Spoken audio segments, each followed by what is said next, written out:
It's the Mixed Martial Arts Hour. It is Monday, October 15th, 2018, and Caesar is home. Welcome, everyone. This is the MMA Hour right here on MMAfighting.com. Thank you so much for joining me. I greatly appreciate it. Fun show planned, as always. We'll do a little weigh-in, a little Monday Morning Analyst, some tweets, your calls with the sound off, and a trio of great guests as well. To talk about his UFC 232 fight against Carlos Condit, Michael Chiesa will be here. By the way, the double champ returns.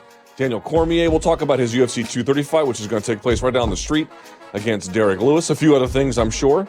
And here to reflect on, I guess, his loss in his future. We appreciate Chael Sonnen making some time for us as well, facing Fedor at Bellator 208 over the weekend. So a lot to get to. Appreciate you guys tuning in. The tweets, keep sending them. Use the hashtag #TheMMA Hour. And, of course, you can always call at, I never memorized the number, 844-866-2468. And, by the way, the PFL comes to my hometown of Washington, D.C. this Saturday. I will be there. If you see me, you please say hi, but don't be weird. And we're going to give away some VIP tickets to that a little bit later in the show. So you got to watch the whole show, and we'll give them out at a time of my choosing. So be on the ready for that. Should be a lot of fun. Okay. Hope everyone had a great weekend. I did. Got a little sick on Saturday night, but otherwise I was just fine, and happy to be back in the chair. I'm a little tired because your boy has more anxiety than a dog with separation anxiety. But I am finding a way to soldier through. Let us go now to the arroz to my frijoles, the arequipe to my pan. The man from Bogota, there he is. Look at him. Yo, how's it Danny going? Segura. Hi, Danny. That makes two of us, being tired and sick over the weekend. This job just, no one cares that we're sick, but just so you know, This job does make us sick, doesn't it? Yes? Yeah. How are you doing? Good weekend? I'm doing well, yeah. It was a good fights over at Bellator. There was some good fights this weekend, yeah. Pretty good, yeah. Bellator got a little bit overshadowed with all the UFC news, but by the time the fights came around, they were actually pretty decent. Yeah. Biggest, outside of the main event, biggest takeaway from Bellator was what? For the two main events, forget those because we'll talk about them, I'm sure. Anything else stood out to you about the Bellator fights? Karatanov looked great. The paratrooper, man, he had a rough start for his Bellator career, and he's been around for forever. So a lot of people were wondering how he was going to look and how he was going to do. In big country, still a threat, and he looked great. I would have loved to see him in the heavyweight Grand Prix. I think he's a legit heavyweight. And moving forward, man, he's got some exciting matchups out there. So that was a good win for Bellator. I'd say Benson Henderson looked good against Sauter Wad, man. I mean, I didn't know what to make of Benson in this Bellator run. Certainly, there are still some questions to be asked, but that was a commanding performance and a bit of a redemptive one as well. Yeah, 2-fight win streak now. Hey, that's not nothing. Real quickly, there was something in D.C. I told you just before the show called the H Street Festival. It's this big festival on the east side of town, and it was the biggest I'd ever seen it this year. Your boy went with his wife, yeah? Dude, this is not something I'm trying to brag about. I'm just trying to tell the truth. Listeners of this show stopped me. I was there for maybe 3 hours. Mm-hmm. I got stopped. You got lynched? No, I didn't quite get lynched, but I got stopped a gazillion times. People being like, oh, man, love the MMA Hour, blah, blah, blah, blah, MMA Beat. They've been referencing this show and, of course, the show we do on Thursdays. I don't know, man. I guess it was maybe surprised. Yeah, I guess I am surprised. I wasn't expecting that kind of outpouring of support. You go to MMA events and you see a lot of MMA fans, right? It's to be expected. Yeah. But like in regular old DC, where people like think the Nationals are edgy, I didn't think anyone watched MMA. And yeah, man, I guess they do. I was very happy to see it. Yeah, underestimating the MMA fans. There's a lot of them out there, man. They are. There's a lot of them out there. By the way, do you have your caffeine? I'm not detecting enough high energy. Wait, hold on. Your boy, dude. All right, let's go. Let's get the show started. I am so tired. I could cry. I could legitimately burst into tears. Hey, you got that aguardiente bottle in the corner. If you ever hit, bro, I'm about hit to rock hit it bottom. I'm about to hit it up. I need something to help with my anxiety because I woke up at 3 a.m. My alarm's not set till like 4:30, and I could not go back to sleep. And whenever that happens, I cannot go back to sleep. Yeah. So I just stay there like this. So I'm the same way. Once I'm awake, like I can never take naps. Once I'm awake, I'm awake. Yeah. That's it. Oh, it's killing me. Yeah. But you know what? This is my 50th coffee, and my heart's going to explode sometime during the show. but that'll be good for entertainment. Yeah. All right. Good for the ratings. Good calls, good tweets. What do we got? Yeah, very good. I mean, the calls and the tweets just keep getting better. I feel like the calls are every week getting excellent. Yeah. Quality, the questions, everything. All right. We'll come back to you a little bit later in the show. And, we'll have all those calls and those tweets a little bit later. All right? Sounds good. All right. Steer that ship back there, young Padawan. All right. With that out of the way, it is time for our opening segment. Let's go to the weigh-in.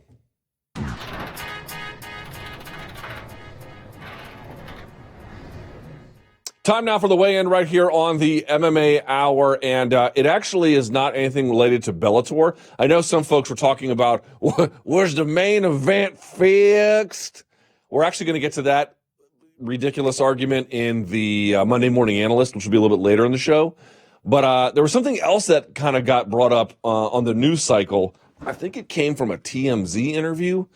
I try not to watch too much TMZ. Although they do break news. Anyway, Ronda Rousey made some news, and I believe she was asked about what had happened with Conor and Khabib and the melee, and she took a broader point. I believe we have her quote. If we could put that on the screen, I would love to see it and love to read it as well.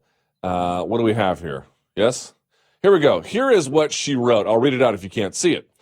I think that Khabib jumping out of the octagon was not as bad as throwing objects at a bus, because my friend Rose Namajunas was on that bus. My friend Michael Chiesa missed his fight, of course he'll be on the show a little bit later, because he suffered an injury from broken glass. And here is really the bigger point. She says, I just feel like there has to be equal treatment all the way across the board. I don't think that anyone should get special treatment because they're a bigger draw. Now, this naturally drew some chuckles from everyone, because if Danny, I'll get back to you in a second. Just give me 1 minute. Give me 1 minute. Naturally, this drew chuckles from everybody, because they're saying, well, if anyone benefited from unequal treatment, it was her. Now, there's a couple of points here I want to make, because some folks pushed back on it, right? Look, in some ways, Rousey's really not unique. I mean, she is. Let's be clear about that. But in some ways, she's really not. Here's the reality, and I think a lot of folks are missing some of the context here. I made a point that when she said this, I wrote on Twitter, like, that is rich coming from her, right? Somebody who really benefited from preferential treatment. And folks were saying, my colleague Jeff Wagenheim, I love Jeff. He disagreed with me, which is always great. I love having a debate. And he tried to make the point, like, look, there's one thing if you're Conor and you're chucking furniture at a bus window and literally breaking laws, going to jail, versus maybe skipping out on some media obligations. They're not really the same. And my response would be, you're right. They're not the same, which is why the comparison is really, really, really important to make here. Here's the truth. What did Rousey get in the way of preferential treatment? Probably a number of things, including but not limited to the fact that at UFC 207, she did not have to engage with the media or Joe Rogan virtually in any capacity whatsoever. And you're going to say, well, big deal. She doesn't have to talk to the media. I even said during that time, I don't feel like personally she owes me anything. But you'll recall Conor McGregor and Nate Diaz were supposed to fight at UFC 200. That got yanked because Conor didn't want to do enough media. And, of course, that's how they ended up on UFC 202. In other words, she got treatment all the way back then that Conor McGregor couldn't get in a roughly similar time frame. And he was one of the biggest stars in the sport. That should tell you something, that they were willing to bend over backwards for her in ways they weren't for him. So it's not necessarily that was the biggest ask in the world, although it was pretty substantial, but rather the tone they took, the approach they took that was so dramatically unequal. And there's a couple other things you could point to as well in terms of, the way in which they pushed her and promoted her. You'll recall that the lack of her doing any kind of media, I would argue, dramatically hurt Amanda Nunes, right? When your opponent never has to talk to the media and your opponent is the hugely celebrated, popular one, and they never have to speak to anybody about you, They never have to mention your name. They never have to acknowledge you. They never have their name never has to come. Your name never has to come out of their mouth. None of these things ever have to have any kind of reality. And as a consequence, people just never paid attention to Amanda. And so I really believe that was supposed to be a passing of the torch moment. It's not just that she didn't talk to the media. No one treats us as victims. I'm not asking us to, or I'm not asking you to, rather. But sorry, Amanda Nunes was very much a victim in that, and that never got addressed. That's not really all that fair, to be quite candid with you. And you could point to a number of other things, and folks have said, well, what does that got to do with Conor chucking Nadal at a bus? Here's the reality. It's a difference in degree. It's not a difference in kind, folks. When the UFC, there's some historical perspective that's required here. And I'm going to sound like Clint Eastwood, sans the racism, in Gran Turismo, telling all the kids to get off his lawn. But it's true. If you followed the UFC from the moment they began to flex their muscles, you did see preferential treatment all the way back then, but it was a little bit different. So, in other words, what would it include? It would include things like, before it got taken away, Matt Hughes and Chuck Liddell being set up for life. It would include, to some degree, the way the contracts were set up, right? Like, yes, someone who is headlining a UFC show and fighting for a title should make more. But in and of itself, there's no negotiated union setting up standards or best practices for the fighter, so there's really unequal treatment there. Again, some of that's justified, some of that's not. You could go to some other things, right? Like Gilbert Melendez negotiating in certain things from Bellator offering a contract. But most of it was fairly minimal, fairly low key. And here's what happened. When the UFC was powerful and flexing their muscles, there wasn't a lot of opportunity to be anything other than a partner and to have a degree of subservience to them. And you were rewarded for that. When the business began to flag a little bit and the stars began to get a little more powerful, then you'll notice there was a ratcheting up of how much preferential treatment and accommodation took place. Dating all the way back to what Rousey got was some things. And it's not the worst of it. But you got to recall, how about Brock Lesnar getting his USADA requirements for his UFC 200 fight waived? That was accommodation. And it's accommodation I don't know that would have necessarily happened all the way back in a bit of a different era. How about the fact that CM Punk fought in the UFC at all? I mean, this is the height of accommodation. And it was a move that was done to shore up their flagging year to a degree. He was brought in to kind of help these efforts in a way that made no sense other than he was willing to do it and he was needed for some kind of financial consideration. So you have this, what I would call fairly modest escalation of accommodation to the point where you get to Conor McGregor literally breaking the law and that something should be done about it. You can say that there's one is minor and one is major. Dude, it's all part of the same continuum.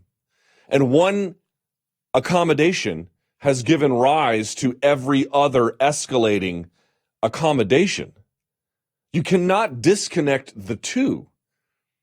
To the extent the UFC had all the leverage, they made some accommodations for people who were better for business, or they made some kind of concessions. And to the extent that star power got greater, they made more. And to the extent that their business began to flag a little bit, or at least their relationship to the consumer as the primary driver of quality began to diminish and all the power used to be transferred to the stars. And then you saw more and more and more accommodation. But it's the same impulse. It's the same impulse to say, we'll treat you like X, we'll treat you like Y. Now, Conor just forced their hand because he was so popular, he is so good for business, he is so beloved by so many parts of the world, and the UFC as a brand doesn't have the same kind of fan loyalty that it once did. But they are not separate. They are not separate. They are absolutely, unequivocally tied at the hip. And you can say, if you were in Rousey's position, well, wouldn't you want the accommodations if you needed them? Well, yeah, of course. Everybody is going to want whatever they want in this world. They're going to want to get a raise. They're going to want to have 100 days off a year. They're going to want all these things. It's just up to the people in power to make choices about whether or not that's deserved, about what kind of message that sends to the rest of the company. Here's the reality. Fighters doing what's in their self-interest is just something that's always going to be that way. Take for another example, if Daniel Cormier was offered to fight, I don't know, Mariusz Pudzianowski, the strongman or something, or pick somebody else who's a big bodybuilder who's famous, Larry Wheels or something, right? Cormier would win, right? But let's say they were going to pay him a ton of money to do it. He's going to take it because it's in his self-interest. Rousey asking for that, it's in her self-interest, or at least so she thought. There's a question about that. I'm not necessarily mad about that instinct that she has. My issue is not that. My issue is, number one, when you are a contributor to a sliding scale of how justice is meted out, how it's distributed, and how it's distributed unequally, you don't get to lament that sliding scale. You're part of the problem. You can rationalize all the things that she or Gilbert or Brock or CM Punk or Chuck Liddell and Matt Hughes, all these favors that they got, all this favoritism that they got. You can rationalize that, but you can't divorce their role in this erosion of standards either. They're connected. They're absolutely connected. And so to me, when I see things like that, I'm like, look, I get it. She didn't chuck a bus or a hand truck, a dolly at a bus. She didn't do any of those things, nor am I suggesting she should.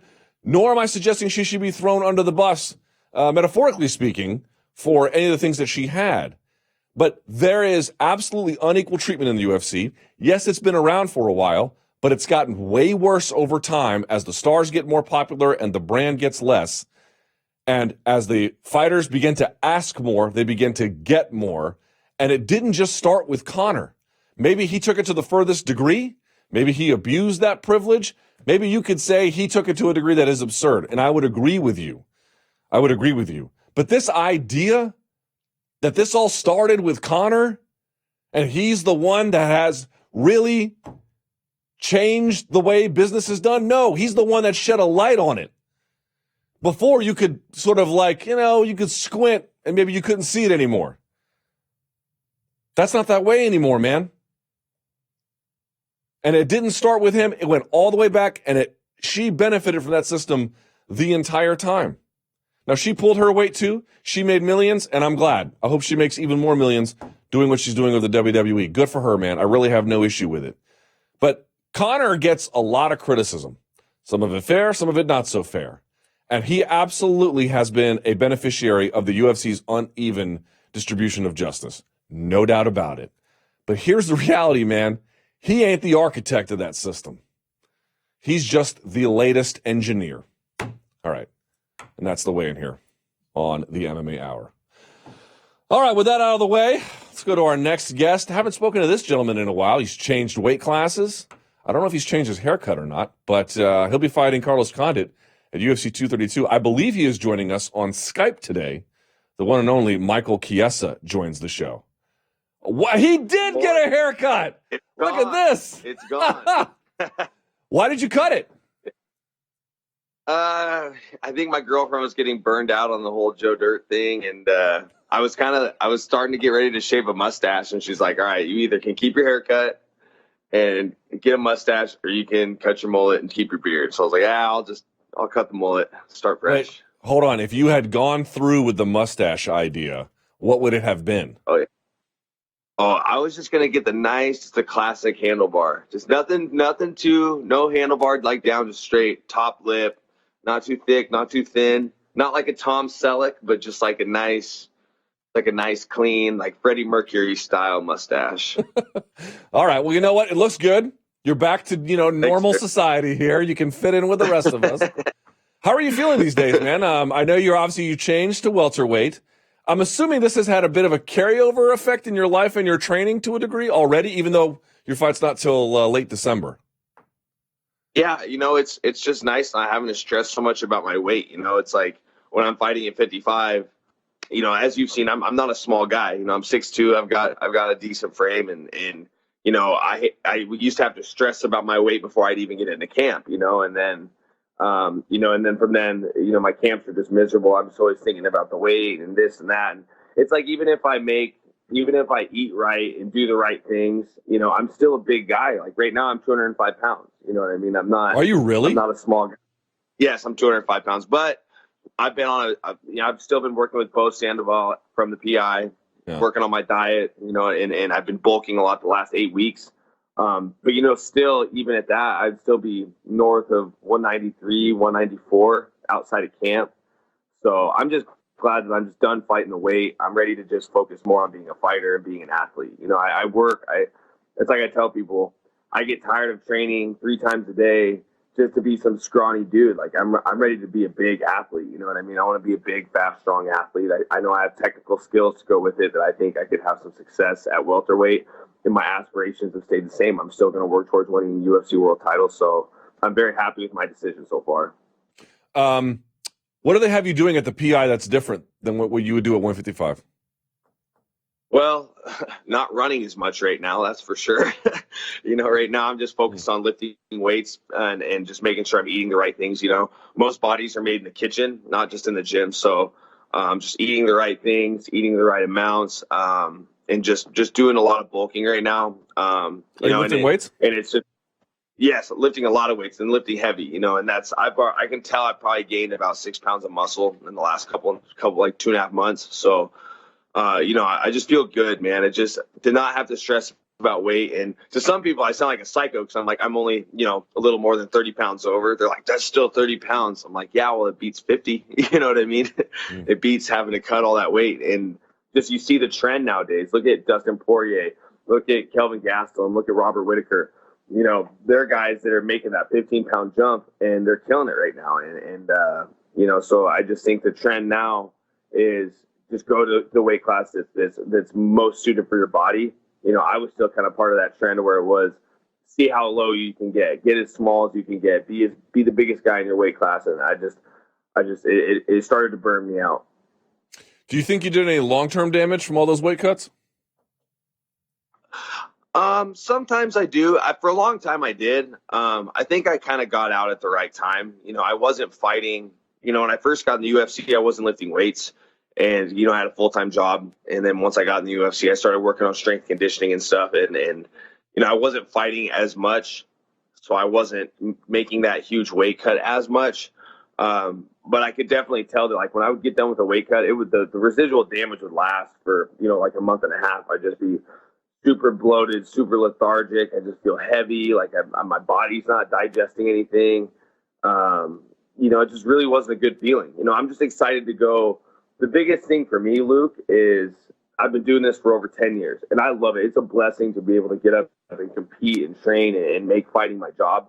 But it started to lose its luster. You know what I mean? When all I'm doing is just killing myself. Like, I'm like, this used to be fun to me.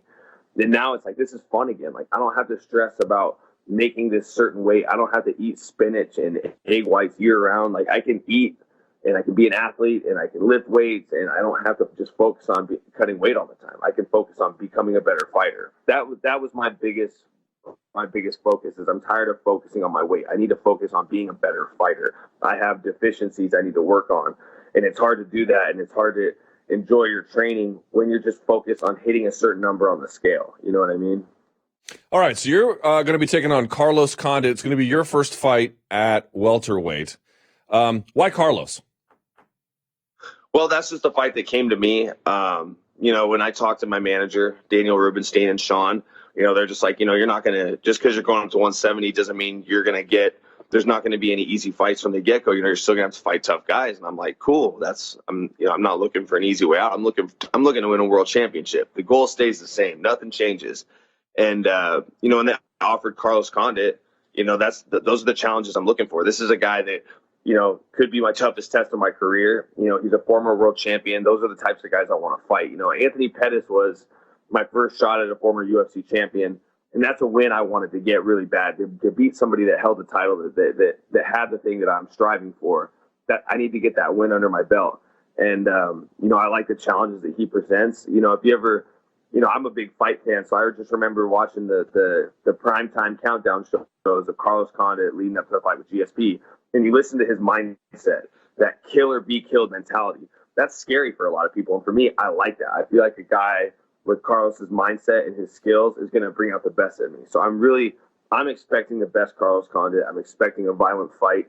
I'm expecting to go out there and have to fight tooth and nail from bell to bell, and I just love the challenge it presents, and I think that I'm going to be able to show. I haven't got to show even half the fighter that I am, just because I've just been cutting too much weight. I'm really ready to just go out there and be who I really am as a fighter.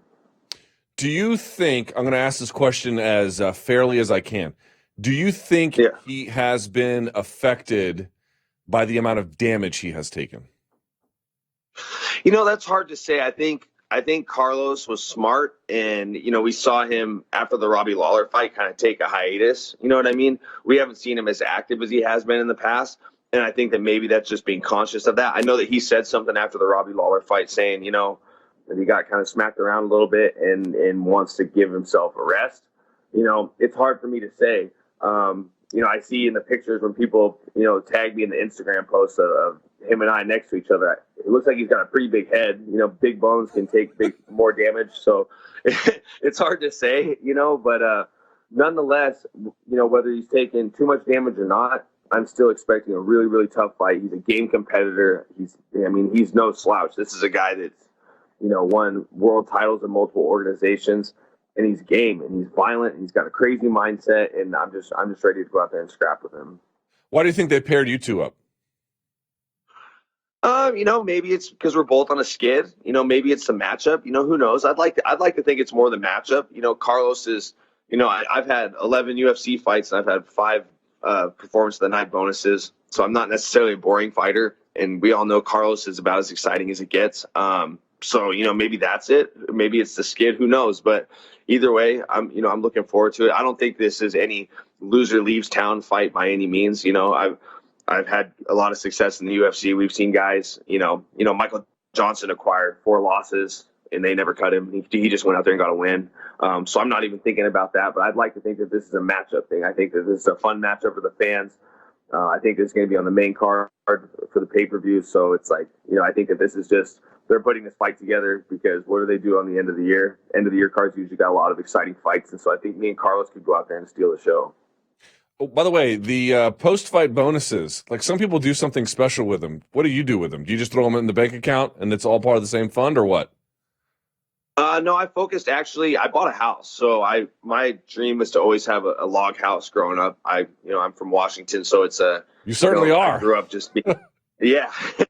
So I grew up, just being in love with log houses. And so, I stacked up enough money until I was able to buy a log house on some property, out here in Washington. And I bought it off a bank auction. So I had to buy it kind of outright and remodel it and stuff. So I really put all my money into that. And now we call it the Chiesa dojo. So I got a nice little spread with a log house, a pool, a big garage and stuff like that. But it's all logs. So it's, that's where I put all my money is I put it into my dream home. What is a reasonable and attainable goal for you in 2019 in terms of advancement at welterweight? Just get back in contention. You know what I mean? I got as high as ranked being 7th at lightweight. And I really believe this deep down to my bones that I was really only fighting to have my potential. You know what I mean? I really feel like that going up to 170, I'm going to really be able to show my skill set. I'm not going to be a small welterweight. I'm bigger than, I would say, probably 80% of the guys that are already welterweights right now. So my goal for 2019, win fights, get in the top 10, maybe shoot getting closer to the top 5 by the end of 2019. But my long-term goal is still the same, Luke. People may say I'm crazy. A lot of people say I can't pull it off. I don't give a fuck what they say. I know deep down I'm destined to be a world champion, and maybe it's to be obtained in the most prestigious division in the UFC at welterweight. So that is my long-term goal. But for now, 2019, and in the top 10. So you think that's interesting? You think welterweight is more prestigious than lightweight? In a sense, I do, because you got to look at the champions. You know what I mean? Matt Hughes, 9-time world champion. George St. Pierre. As of late, Tyron Woodley's really cemented his legacy as being one of the best welterweights. I think that we and then you could go back even further than that to like Pat Miletich, you know what I mean, or Carlos Newton, or those types of guys. So I think it's, welterweight, as we know, what lightweight had a hiatus in the UFC. They kind of got rid of the weight class for a while, but, it's had great guys as well. They had BJ Penn. They've had, as of now, Khabib Nurmagomedov, Conor McGregor, a lot of great, phenomenal fighters. But I feel like welterweight is one of the most prestigious ones. I feel like that's part of the reason why they won't start 165 and 175 is you can't just drop a weight class like 170 when it has as much history and as much of a legacy as it does. You are, though, in favor of 165? Oh, you saw my tweets. You saw my idea. You saw where my brain's at. Yeah. By the way, it was a sensational idea, but for the folks who didn't, I was asking for a clarification. So my idea, I think, for obvious reasons, we need more weight classes. You look at the event for MSG when it's hard to find a championship title fight when everyone's kind of tied up or there's injuries and stuff. And I think more titles means more opportunities to have more main events, more opportunities for a guy like, let's say, they start 165 and then you could do Conor and Nate Diaz for the 65-pound title, and Conor gets a shot at becoming a 3-time, 3-division champion. That's lucrative to me, and I think that right now is the perfect time to start a 165 and a 175 because you make the GSP Woodley deal done. Somehow you find a way to get those two to fight. Give them the offer that they can't refuse. I think it's more on GSP's end than it is on Tyron's. You have those guys fight for the last welterweight fight of all time to solidify who's the GOAT. I mean, George St. Pierre is not out of his prime. The guy just won the middleweight title from Michael Bisping less than a year ago. You know what I mean? So I think that he still has a lot of fight left in him. Make that the last welterweight fight for GOAT status, and then let's start something new. You know what I mean? Changes need to be made. I think there needs to be more divisions. And I'm not even for sure at this point if I would go 65. I might go 75. I might opt to go a little heavier than I would to go a little lighter. You know what I mean? But I think, take myself out of the equation and just thinking about the sport as a whole, I think it would do a lot of good for us to have more champions. More champions means more title fights, more opportunities to create more superstars. And that's what the UFC is fueled on. They're fueled on superstars. They're still fueled by the pay-per-view model. You need more champions. You need more superstars. All right. Now, I know I'm going to be very careful with this. I know that there are certain things you probably cannot talk about. You have an ongoing lawsuit. And I'm not going to ask you about anything you can't talk about, but I am going to try to ask you about things maybe you can. Number one, the response from the community to the lawsuit. I'm wondering if you can speak about some of the negative pushback that you received.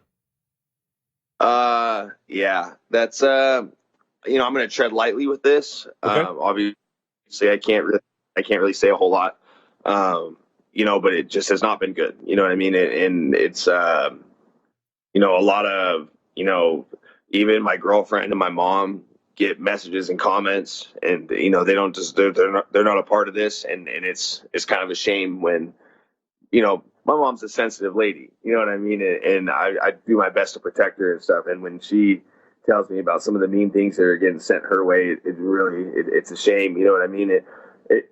Anybody can say whatever they want to me. This is about me. This isn't about my family. And, it hasn't been great. So I can imagine the harassment has been substantial. Let me ask you about something else. It's semi-related. One of the reasons, correct me if I'm wrong. Oh, this is your house, by the way. Yeah, this is, as you can see. Well, you weren't kidding. That really is a log cabin. Yeah. Yes, that's sir. Wild, man. Oh, yeah. One of the reasons why, as I understand it, you went to welterweight was for your health. The other one, though, was you didn't like the way you promoted the Pettis fight. That trying to trash talk, not that you minded trash talk per se, but it got to a degree that it was inauthentic. Let me ask you about the game generally, because as an MMA media guy, I've just sort of had to make peace with it. I have no desire to hear it. It doesn't do anything for me, but the market speaks so strongly that I have no other choice but to recognize its value. But I'm wondering, do you think it's toxic? Do you think it has, is it just for fight fodder, or has it gone too far? I think there's a certain line. I think if it's authentic, let it happen. Like, for instance, me and Kevin, when we had our beef, that was real. You know what I mean? There was nothing scripted. There was nothing staged there. That wasn't forced. Dude piped off about my mom. I flipped out. That created authentic beef. The Pettis thing was just me forcing something. That was me.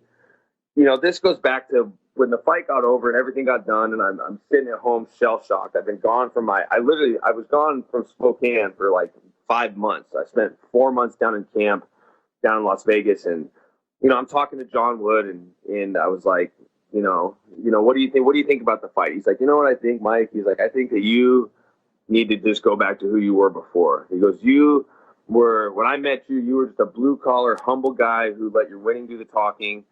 And he's like, I think that you let trying to feed into this monster that the MMA, fan base has come to be consumed by, which they like this trash talk. They like the banter. They like the belittling. They like the, everything that goes with that. He's like, yeah, that's not you. He's like, why? So why are you doing it? And I was like, man, you're really right. Like, that really isn't who I am. I was this whole Pettis thing, like, deep down, I'm a fanboy. You know what I mean? This is a guy, I love this. I'm a fanboy first before I'm a fighter. And this is a guy that I was excited to get matched up against Anthony Pettis, a guy that I've been a fan of since before I started ever even training. You know what I mean? So why am I talking shit to the guy? That's just not who I am. And, I'm glad that I learned my lesson. You know what I mean? I don't know if that's why I was meant to lose. I got beat by a better guy that night, but you can't just look at it like that. You got to take more from it. And I think that was just like a reality check.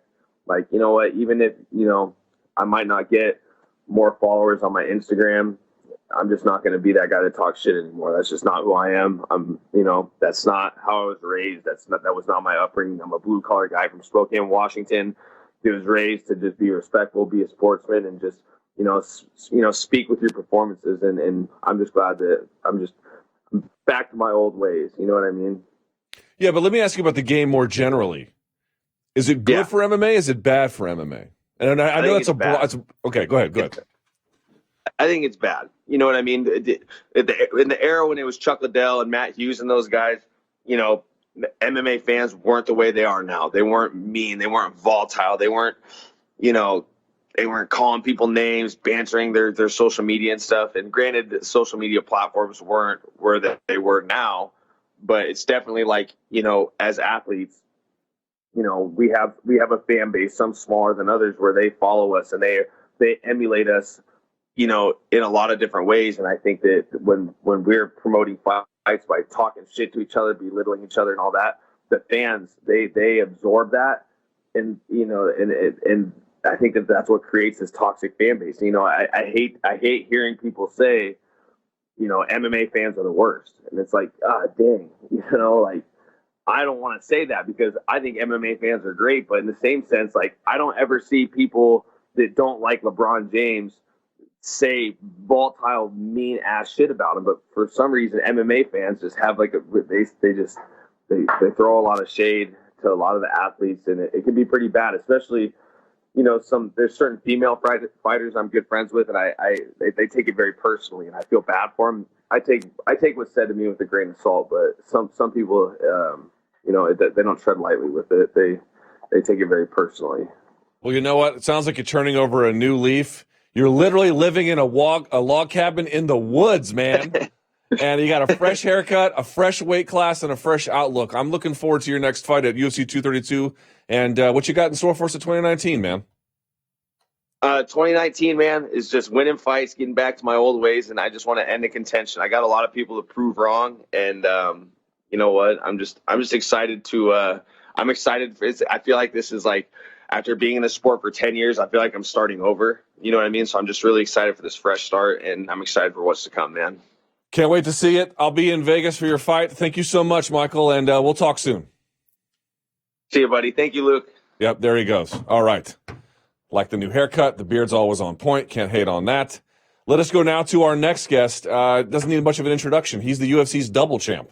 He's the lightweight and heavyweight champion of the world. He'll be fighting Derrick Lewis just down the street from here at UFC 230 in the main event. Daniel Cormier is here. Hi, Daniel. How are you? How you doing, bud? I'm doing quite well, sir. Boy, Daniel, you took us all by surprise with this one, man. So I'll start off with this question. How on earth did this fight come together?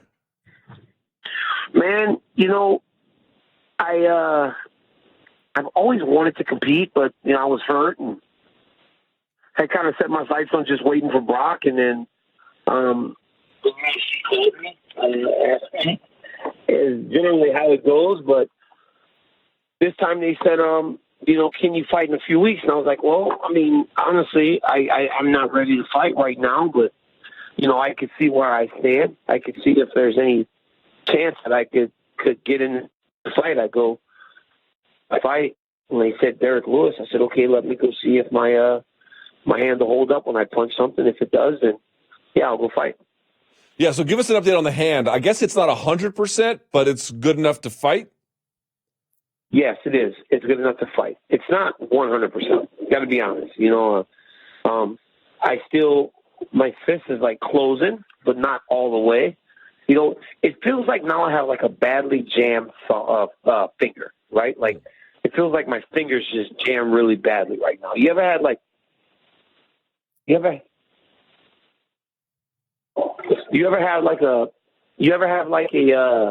a jam finger and you just can't really like pop it, so it kind of like sticks up a little bit more than the other finger? That's where my hand is right now. So my foreigner finger doesn't close completely. Like I can't make it close tight fist, but it just feels like if I could pop it, I would be okay. The problem is I'm just too afraid to pop it. It hurts. I'm not popping. I'm just kind of hoping that if I'm sparring, I punch someone and it pops. And then I'm back to normal. I hope. How has it affected your training? Because I'm guessing you can do some things, but probably not a lot of things, though, right? No, I can do a lot of things, right? So I'm sparring. I'm just not hitting as hard with my right hand. All right. I'm not hitting as hard with my right hand. I can wrestle, but I'm just trying to be very careful. Look like working around it, because if something's gonna happen, I prefer it to happen in the fight than in the training room. Because how horrible would it be if I take this fight 3 weeks to the fight and have to pull out a week later? Right. I was wondering about that. So you have to really kind of dial it back a little bit for self-preservation reasons, which is normally true anyway, but it seems like especially true here. Well, yeah, just really managing it. I'm telling you, I'm going hard though. Like I'm hitting dudes, I'm punching dudes, and trying to get ready to fight. What I mean? I'm not gonna cheat myself and go into this fight with Derrick. I have to be very prepared. Guy's a big, strong, tough guy that's there to win the fight. So I've got to be prepared to do everything in there. All right, let's talk about Derrick Lewis. I'm sure you've seen all of the Popeyes references. What do you make of all of that? Do you like that people bring that up? Do you not like it? Where do you stand on it?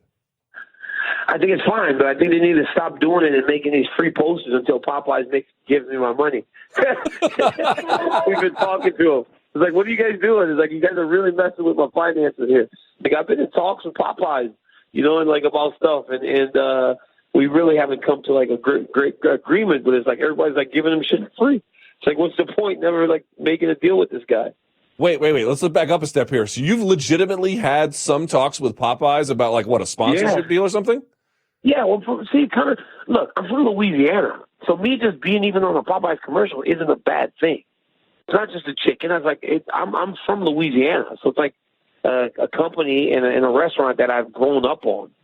So yeah, I've spoken to them on a couple of occasions, and we were very close back in 2014 when everybody was mad about the cake and chicken video. Popeyes was like super excited about it, so I almost got paid out of that deal, and then it just fell apart because we couldn't come to terms. And now we're chatting with them a little bit more since that whole thing. Derrick's from Louisiana too, so it just kind of makes sense. But everybody making those dang posters and shit, man. It's like, go, guys, calm down. Like, don't give it away free. All right, but in terms of Derrick Lewis as an opponent, it's like, I don't know what to think, man. He's super perseverant. He comes back and fights all the time. But, while your hand isn't necessarily 100%, dude, he took a lot of shots in that fight against Volkov. What exactly are you expecting from him on November 3rd? I expect him to come hard very fast to try to knock me out. I mean, I think Derrick understands that he has to win this fight quickly, and his best course to victory is to come out there and try to get this fight finished quick. Because over 25 minutes, no one's shown the ability to go with me that long except for Jones. So I don't think that Derrick would see himself in that light, but he needs to get this done quick if he's going to win this fight. All right, so there's a lot of different complicating factors about this. Let's sort of get into some of the details here. Number one, it looks like they're going to take away your title because now Jones and Gustafsson are going to be fighting 2 months later. You will actually get to compete as the champ, which I don't think anyone has done in the UFC, so that's kind of cool. No, but I'm wondering your feelings about losing that light heavyweight title. It sucks. It sucks, but because I defended the belt in January, I do understand the promotion having to move forward. I'm not so stuck in myself that I believe that they could never, they would just wait for me as long as I needed them to wait. I understand, but it does suck. It does suck, but it is what it is at this point. I'm not going to change it. So it's like, what's the point in wasting the energy on complaining? So I'm like, what? I'm just going to go and do this thing and go into November 3rd as the double champion and compete. Hopefully defend my title and then be the heavyweight champion of the world and move forward to the Brock Lesnar fight. All right. Do you think a champ should have the right to at least defend once in each weight class before they get stripped? I think my intention when I won the second belt was to do both, but I think now, as I look at it, it's hypothetically, it's much more difficult to do than actually doing it. Right? Like when it happens, you have these grand aspirations of what you're going to do as a double champion. It's just very difficult to think how you're going to do it. Now, if I still had 2-3 years left in my career, then maybe my approach would be different. But being that next year is the last year, I don't think it's possible. Your prediction for the Jones-Gustafsson fight, what is it? I think Jones wins the fight. I think, I've never once shied away from the fact that he's a fantastic fighter. He's a really talented guy, and it seems, obviously he can go with me and keep up with me, so he obviously has to be putting in a lot of hard work, so he must be a hard worker in that sense. So, and I know that Alex, for as good as he is too, because he's a good fighter, for as good as Alex is, he struggled in those big moments, and this is a really, really big moment, and he's going to have to fight to his level or above his level to try and win. And the major issue is that, Jones has power, which he fought, I think, maybe more recent than Gustafsson did. He did. Yep. That's a crazy factor. It is. I'm wondering, what was different about John the second time you faced him in terms of physicality? Was he slowed at all? Was it fight IQ higher? And I'm not, because I'm asking you to weigh in on a potential fight with you guys in the future, but for Gustafsson, in other words, is John immune to ring rust in your mind? No, he wasn't different. He wasn't different. If anything, I hit him easier. I was able to hit him more clean in the second fight, but I don't believe that was due to him having anything, him being any worse. I just think that we had prepared ourselves to fight him again. I had been in there with him before, kind of knew what to expect, and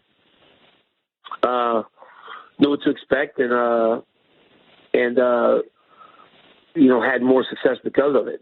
So I think that he got hit more because of the preparation that we put in for the fight. But yeah, he's a very smart guy. He works and he makes adjustments very well in there, and obviously it showed him landing that kick. And it wasn't even a kick. The kick hurt. It really put me on Beat Street, but it wasn't even a kick. It was the finishing sequence. He's one of those guys that when he gets an opponent hurt, he has a really, really good ability to go find the finish. All right. Real quickly, if I can ask one more question about the fight with Lewis. Now, he, as I understand it, we were going to get him on the show, but he has to do his medicals today. Presumably he'll be cleared. But you are fighting in New York, man, and they are a strange bunch up here. I'm wondering, do you have any concerns even in the back of your mind that either of you might get prevented from making it to the finish line by an overzealous commission? I hope not. I think it's a fun fight. It's the fight that we need to make right now. It's the fight that works in this moment. All right, let's talk about Stipe Miocic. I'm sure you have seen some of the things. You responded to some of the things that he said. Here's the interesting question. I had this debate on my radio show because I don't know what the right answer is. You already fought him. You already beat him. You guys had a fight scheduled in January. You fought in July. You had 7 months. And he called the win a fluke. I don't know that I understand that characterization, but here's the better part. He accused you of ducking him on the third. And this is like an actual question I'm sort of asking you to put on your analyst hat here. Can you duck somebody you already beat? Well, I don't think so, but I think so. Again, it's all about perception, right? So if you can create this idea that I ducked him, then okay, maybe you'll get some people to rally and support you. And it's worked, Luke. I mean, I have never seen Steven Miocic have so much support in my whole entire career. I mean, people are like, why are you ducking Stipe? Like, I put a picture up on the kid that signed a scholarship to go to college the other day, and I got like a whole bunch of them going, why are you ducking Stipe? I'm like, I can't duck a guy I just beat within one round 4 months ago, or not even 3 months ago. Like, I'm not ducking him. If anything, I was trying to give Stipe credit for the fact that he's a good fighter, that I wanted to give him my best effort, right? I want to fight him at my best, so I need 6 weeks and not a busted-up hand to fight him. But, you know, people get a little bit desperate when something that they truly love gets taken away from them, and you can see it in Stipe. And so why do you think the UFC picked Derrick? It seems to me the answer, DC, is that he had this incredible comeback win. Yeah. And dude, people like Stipe, no doubt about it. To your point, they're hitting you up for it about it constantly, right? But people also love Derrick to a pretty amazing degree. People love Derrick, man. I mean, numbers, you know, Derrick Lewis's social media exploded after UFC 229. UFC 229. You know, I think the guy gained like 700,000 followers overnight. You know, like, it's crazy. You know, like he has a way to draw people in because he's so loose. You know, the guy is out there having a good time. I mean, Derrick Lewis in one night, he's got 1.3 million social media followers. Stipe was the heavyweight champion of the world for almost 2 years and has 700,000, you know. And it's sad, too, because Stipe is the type of guy that everyone should rally around. He's a fireman. He's a great guy. He's a good competitor. But they like something different, and Derrick presents something different, and he's got momentum right now. Interesting. All right, let's talk about a couple other issues if I can. Just in terms of the fight itself from UFC 229, how would you grade your teammate Khabib Nurmagomedov's performance? I thought Khabib fought beautifully. I thought he implemented the game plan that he wanted to implement, fought the way that he wanted to fight, and did exactly what he needed to do. I thought he fought beautifully. The third round, did you score that for McGregor or for him? I thought it was very close, but I mean, it was a complete stand-up fight, and I thought either Conor won it 10-9 or 10-10, just like an even round. I mean, okay. I really did not see that much of a difference. You know, like, he landed a lot of good shots himself, you know, but I kind of thought it could have been a 10-10 round because they use the new scoring system, the new scoring system, right? You know, I can't even keep track anymore, to be honest with you. It's my job to keep track, and I can't even do that. Yeah, it's too much. All right, but let me ask you about this. What did you make of McGregor's wrestling? I thought, you know, here was my sense. It was like Khabib just keeps knocking at the door, and you might have the ability to close the door 2, 3, maybe even 4 times, but he just keeps knocking until he finds an answer for it, and there's just no way anybody, Conor McGregor or God knows who else, can keep up with that. Honestly, man, that first takedown, I thought he did I was like, wow. He really made him work for this takedown because Khabib, this is what we say at AKA, right? We try to get you lost in the sauce. We want to get you lost in the sauce, right? Like when we're on a leg, we want to give you 1, okay, you'll defend 2, you'll defend 3. Then you start going, okay, wait a minute. Like then you start to get lost. You get lost in all the different transitions from move to move to move. And eventually we get you down. And then once we get you down, obviously, you know, it's very difficult to get back up. But I was like, wow, he didn't get lost in it. Like, Khabib had to hit him with Khabib had to go to level 4 to get that first takedown. He went high crotch. He went crackdown. He went try to get the angle. He tried to run the pipe. Then he had to actually go to his knees, look across the back to get to a double just to get Conor down the first time. Conor didn't get lost. Like, he really did a good job. And that's why, if you're Team McGregor, there's cause for concern. Because I don't know if he could do that any better, and he still got beat in the way that he got beat. That's why I think if you're Team McGregor, you'd be concerned about a fight with Nurmagomedov. Because I don't think he could defend any better. I thought that was as good as – because he did a good job. And I don't know if he could do it any better. Right, like a year of training, you can't make up for the difference. I mean, you could do better, but you can't really make up the difference, can you? Well, because then he's going to go to level 5, and he's going to go to level 6, and he's going to just keep putting different things behind each other until eventually you kind of can't keep up. The people that's what Henry Cejudo does. That's what he did to DJ a couple times to get those takedowns. You know who did it really good was Tatiana Suarez, right? Like, so Tatiana shoots a double leg on Carlos Esparza, knowing Carlos is going to defend it. She knew, like, there's no way I'm just going to take this girl down. She's been wrestling too long. She shot that double leg not for that first shot. She shot that double leg to get Carla to defend, drop her hands, and when Carla dropped her hands, arm drag, now Carla's on the bottom. The first shot was never the intent. That's why my takedown offense is like 45%. I don't care. I'm just throwing shots at you until eventually I'll grab one of them. I'm just throwing different things at you until I get the reaction I want. Then I can go to my true finish. Let me ask you one final question here before we let you go, and I really appreciate your time, DC. It's we've talked about the brawl to death, but there's something that relates to you about the brawl, which was I noticed you had a social media post afterwards saying, like, hey, look, everyone here has got some responsibility, but, like, look, if you cross these lines, not everyone's playing with you, and I think that's a point well taken.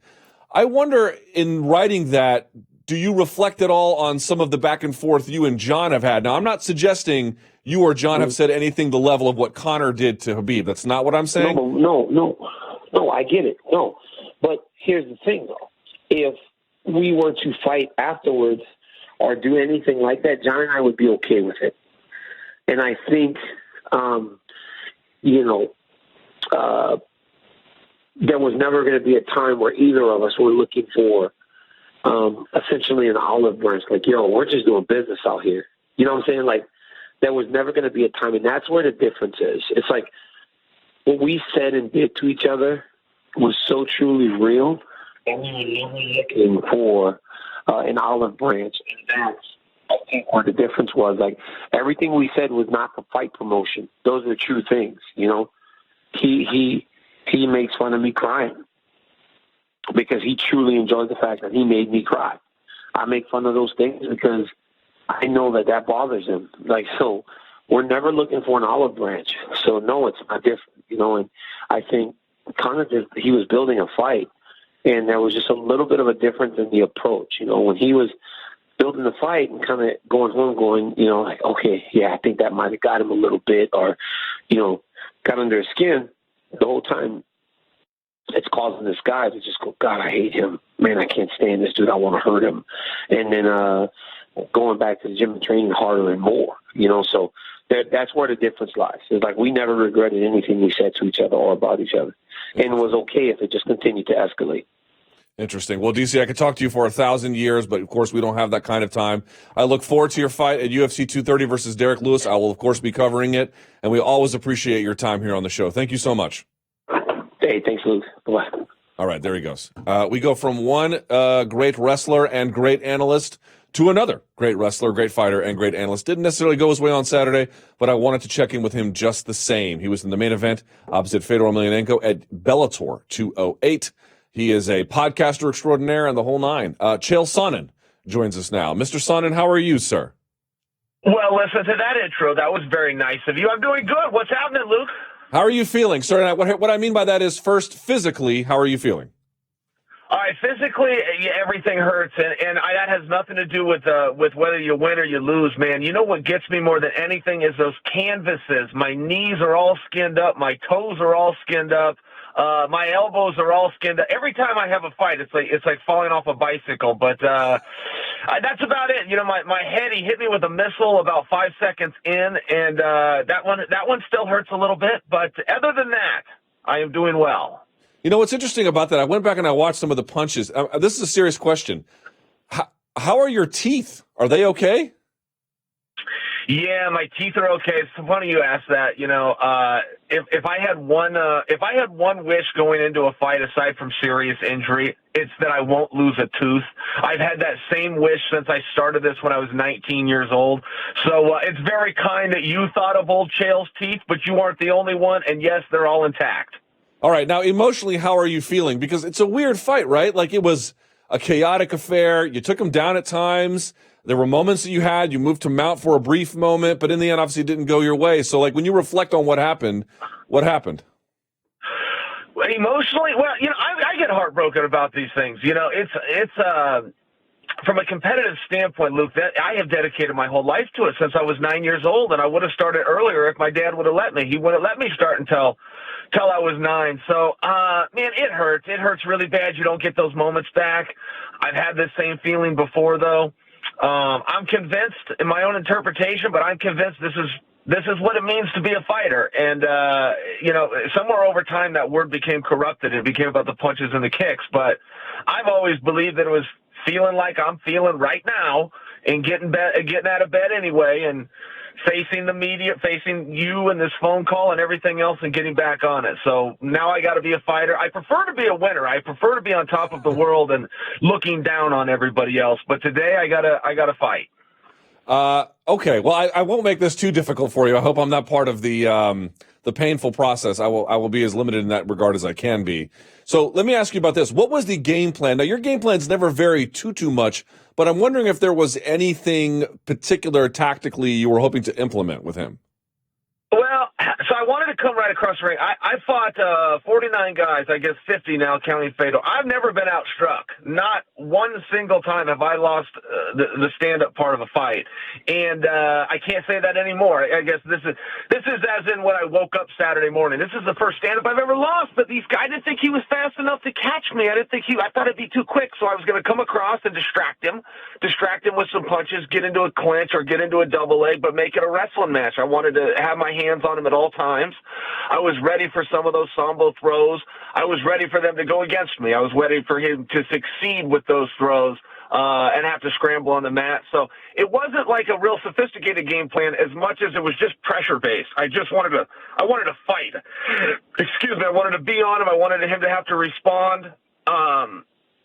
But I also thought I could take his shots. I didn't see that. I still didn't see those punches, Luke. They were so fast. I was so impressed. I feel like even in spite of hanging my head a little bit today, I got to give him his credit. I don't want to take it from him. He earned it. And I got to credit his speed. His speed and his power was very difficult for me. You know, it's interesting. There was always this narrative about Fedor, like he had all the success at heavyweight, ... despite being a guy who could have fought at middleweight. But it sounds like what you're telling me was maybe he is a smaller guy when you look at him, but in terms of his punching power, it sounds to me like what you're saying is he hits like a heavyweight. Yeah, most certainly. You know, and I saw that through the TV. I just saw some of those big guys. Brett Rogers comes to mind, maybe because they played that highlight for me. But, you know, when he connects with those big guys, and that was another thing I thought I had opportunity for. I thought, yeah, he's hitting these guys, you know, but these guys are heavy bags. These guys aren't bouncing. These guys aren't moving. These guys aren't offering a threat of a takedown or an accuracy of a takedown. I just thought, I am going to be able to deal with this. It doesn't matter that it's at heavyweight. I'm smart enough and I'm athletic enough. I'm going to be able to deal with this. And I wish I would have had more minutes. You know, anytime you get stopped, that's usually my biggest wish, even in front of getting my hand raised. Just more opportunity to try, more minutes to see if I could explore some things or find some success. But, yeah, he hit like a heavyweight. I think those were your words. I'm going to agree with you, yeah. Does this at all, I don't know actually it's interesting. I don't know what your opinion was on who the greatest heavyweight of all time was prior to this fight, but I'm wondering if the result in any way perhaps edits that a little bit. Well, so I have it down to 3. My 3 might surprise you, and I actually enjoy this topic. So I have Fedor in the conversation. I have Verdum in the conversation, but I always am very strong and always surprised if people don't say Josh Barnett in that conversation. I feel like they weren't watching, back in 1999 and 2002 and 2003. So I have those 3 guys, and then what order you want to do it? I would probably put Fedor at 1, but I love the debate. But for me, it is down to those 3. I think Kane took himself out. How disrespectful, but Kane sits in the locker room a little too much for me to put him on that list. Yeah, I was just about to ask you because your opponent Fedor said that was the guy I like to watch. And he said something kind of like lamentable, right? He was like, but he doesn't really compete nowadays. I got kind of sad when he said that. But it seems like you agree that would probably affect his legacy a little bit. I think that it would. I think he had some fantastic moments, and I'm not sure there was anybody alive that could beat him. But all we can do is discuss that. He just didn't walk out there and show it enough times. Because these are just conversations anyway. It comes down to popular opinion. You got to be able to out-argue the guy across from you. That's how these pound-for-pound greats last. And I do think that Kane shortened himself. I think he was the most intimidating heavyweight when he was in there ever. I put him right up there with George Foreman as far as the scariest guys to ever have to get in the ring with. But I kind of have him as a 4th or a 5th out of the conversation. All right, Chael. So I know you were probably busy, but at this point you probably have seen the Fedor Mitrione fight, right? I know all about it. I don't physically watch it, but yes. I mean, it was complete. It was basically what you probably thought it was. Complete and total domination. I'm wondering now, size up those two. What are you expecting in the finals of the Heavyweight Grand Prix? Well, I think the Fedor is pretty underrated. I think that should be blasphemy to call a sitting world champion who's now a #1 contender for yet another world championship underrated. But I think you know what I mean. I don't think that people fully give him his due. I think he's got really good hands on top of the condition in the wrestling. He's also the right size, right around that 230 range. That's a good size for a heavyweight. If Fedor gets hit, he's going to be in big trouble. I don't know what his chin and his jaw are like. He doesn't usually have to test it. I think he's got a lot of ways to win the fight. I think particularly the longer it goes and the more he can keep his hands on him and the more pressure, I think Fedor's in a really good spot.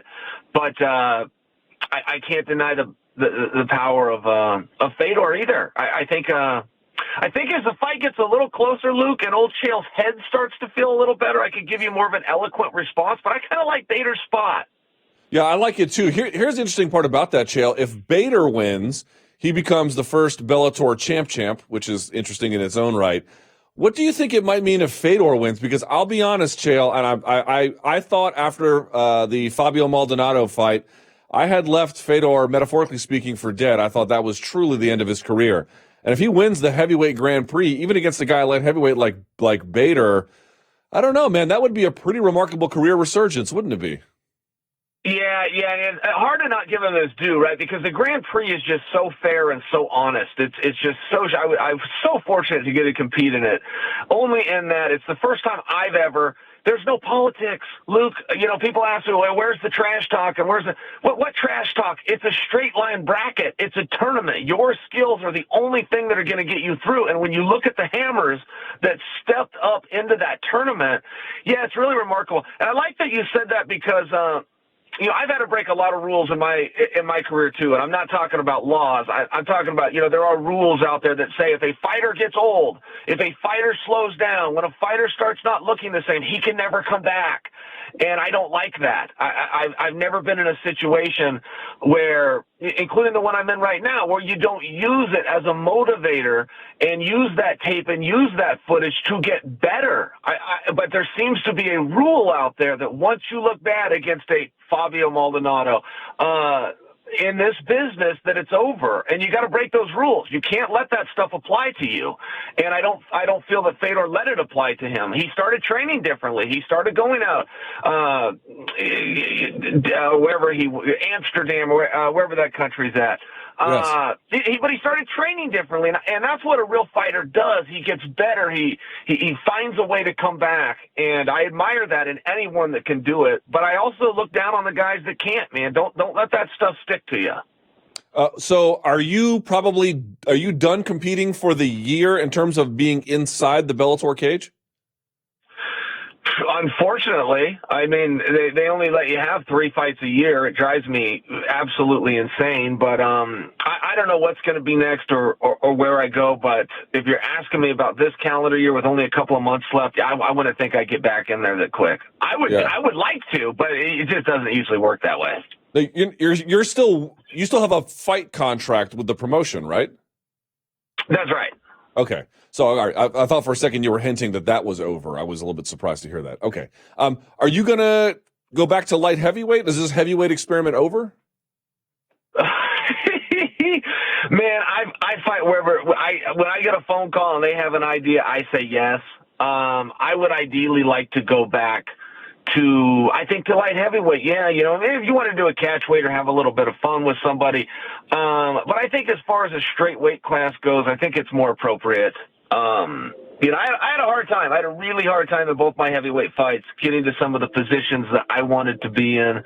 I think physically it's a little better for me at light heavyweight. There's also a discipline, Luke. There's also a discipline that comes with losing some of the weight. There's, if you go run 2 miles at night, well, if you're trying to lose some weight, it's 3.5 miles. But those are benefits over time. You can get a physical benefit from the anguish and the discipline that's required to lose some weight. I think that's appropriate for me. Are you surprised at some of the? I mean, I guess you can never be surprised at the internet anymore, right? But the fight fix talk. I heard it last night. Scott Coker had to answer a question. It doesn't surprise me, but I never know how to take it, and I could be taking it wrong. I don't think anyone thought the fight was fixed. I think I got some loyal fans, and I think when I get beat, sometimes it's just easier to make the ultimate excuse for old Chael that, he must have let the guy. Well, that's how I interpreted it, but who knows? Maybe I deserved it. I've accused other guys of having fixed fights. Maybe they're letting me see how it feels. I don't know. You know what it is? It's the falling off the back for the rolling back take, which I've tried to explain to people. It's a legitimate maneuver. Obviously, it didn't quite go your way, but they don't see it that way. And I think that kind of, I don't know, it got folks to think something else. Oh, look, that's a great move. I don't even know what that's called. It's a great move. Now, you have to have the chin tucked, but I did. I had the chin tucked, and I was going to fall off the back. I would have much rather pulled him the other direction or put my legs in, but I was going to fall off the back. All he had to do was lift his butt up a little bit, and I was going to be gone. So when I had the chin tucked, I thought, well, here's my opportunity. I got to hit it now. And if it would have worked, I would have had it. I would have had his back and had some opportunity for a choke there. But yeah, instead I rolled off, and that was that for that move. All right. And what's your next commentary assignment? When are we going to see you back? Or are you just going to take some time off? You're a weird guy. You don't even like time off. I despise it. I absolutely despise time off. My least favorite thing in the world is a day off. Let's see, commentating. I'll be doing Errol and the Bad Guy as soon as this Wednesday, but we don't travel again until the Madison Square Garden, November 3rd. Derrick Lewis, Daniel Cormier fight. All right. If there's any chance, and if there's not, it's fine. But if there's any chance to get you in studio here at the MMA Hour, the door is open for you, sir. Well, I appreciate that. I'll be in town. I will look you up. All right. Well, Chael, I know it didn't go your way, but I really, really appreciate your time. I always like it when someone's willing to talk about both their highs and some of their lows, and you're never a guy who shies away from candor. Thank you for your time, and enjoy your miserable day off. I appreciate that a lot, but you got to give the other guy his credit, man. It's the hard part about the sport, and I don't follow a lot of rules on sportsmanship, but if you want to enjoy the highs, you got to make sure you tip your hat when it doesn't go your way. I really believe that. All right. Well, thank you so much, Chael. We appreciate it. Kaboom. There he goes. All right. Yeah, I was hesitant about having him on the show because, I don't know, do you want to harass a guy who just lost? But then, no one's better about talking about their losses than Chael.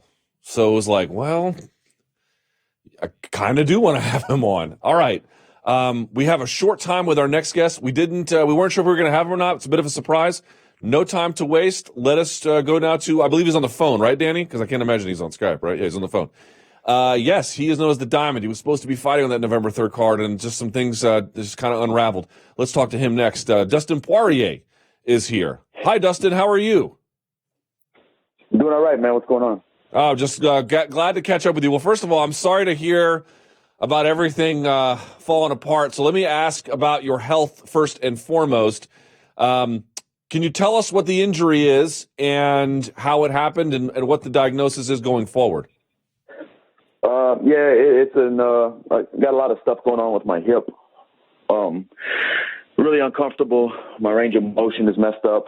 So, we've got one doctor's opinion. Next week I'm flying out to LA to get another scan and another opinion. And if the second doctor agrees with the first, I think it'll be a pretty quick return. We're just going to do some stem cell stuff, and I think I'll be moving around real quick. So I don't think I'll be out long at all. Okay, well, that would be great news. Now, is this a chronic injury? Is this something like freak accident in the gym? This is something I've been dealing with the last few camps, and it just progressively got worse. And then I did something to it this camp to where, I can still move around on it. I can still train, but if I say I do a sprint the next 2 days, I won't be able to, my range of motion is going to be horrible. I'm going to be in a lot of pain. It's just like, it just got too bad to keep pushing at this point with it. Interesting. Yeah, because you're a guy, I was looking at the record. This is the first time in over 30 fights you've ever pulled out due to injury. So I'm guessing that relative to all the aches and pains and bumps and bruises and everything else, this must have been rather significant. Yeah, whenever, of course, every fighter, whether they've admitted it or not, they have aches and pains and they're going to fights hurt. If you're training for a fight, you're going to be pretty much, there's going to be days where you're hurting. And this actually, normal pain is no problem. That just comes with the job. But this actually got to a point where it was stopping me from doing the kind of training sessions I needed to be doing. And like I said, range of motion and internal rotation, a lot of stuff was just really, really bothering me. And it's time to get something done about it. All right, now you said a short time, so let me guess, something like what, 6 weeks, 2 months, something like that? I don't want to speak too soon until we get the second opinion.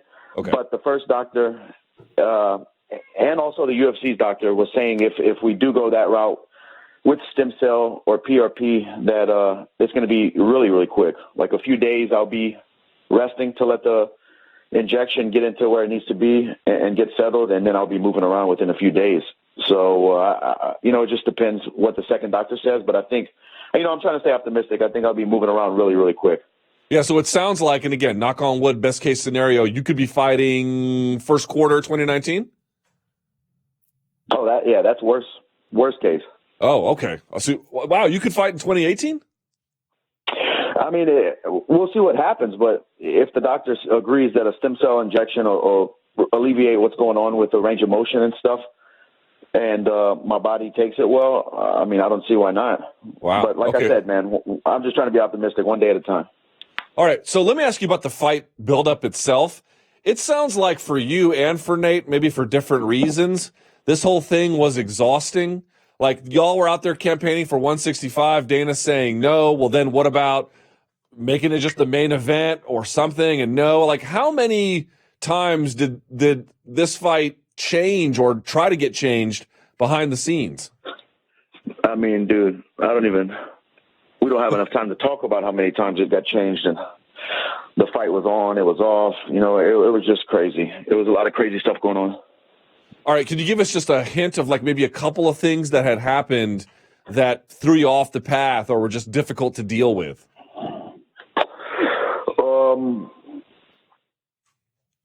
They wanted to switch it to 5 rounds. Man, it's just so much stuff, dude. I don't even. Nate was being hard to deal with, I believe. What was he objecting to? What were you hearing? Every weight class that they offered it at 55. He wanted 160. I agreed to that. And he kind of negotiated himself out of the main event spot. They offered us the main event. I accepted. Nate over-negotiated. We lost the main event. It was just back-to-back, days after day of him trying to have his way, honestly. So, all right. So what you're saying is they offered you guys the main event, 5 round, but at 155, and he said no? Yeah. And then they did it at 160, and he said no? No. Then he said he'll do it at 165 or 160. I said okay. They didn't want it. UFC wanted no part of any other catch weight or anything like that. Oh, I see. Okay. And you would have been happy with a 150. They were totally against it. You would have been happy fighting on a main event with no belt, right? Of course, a pay-per-view main event. I mean, all eyes on us. It's a big deal. Crazy. Do you think would you fight Nate again if they brought it up and said, okay, the stem cell went great, you're looking great, he's ready, you're ready, let's try it again? Are you interested or no?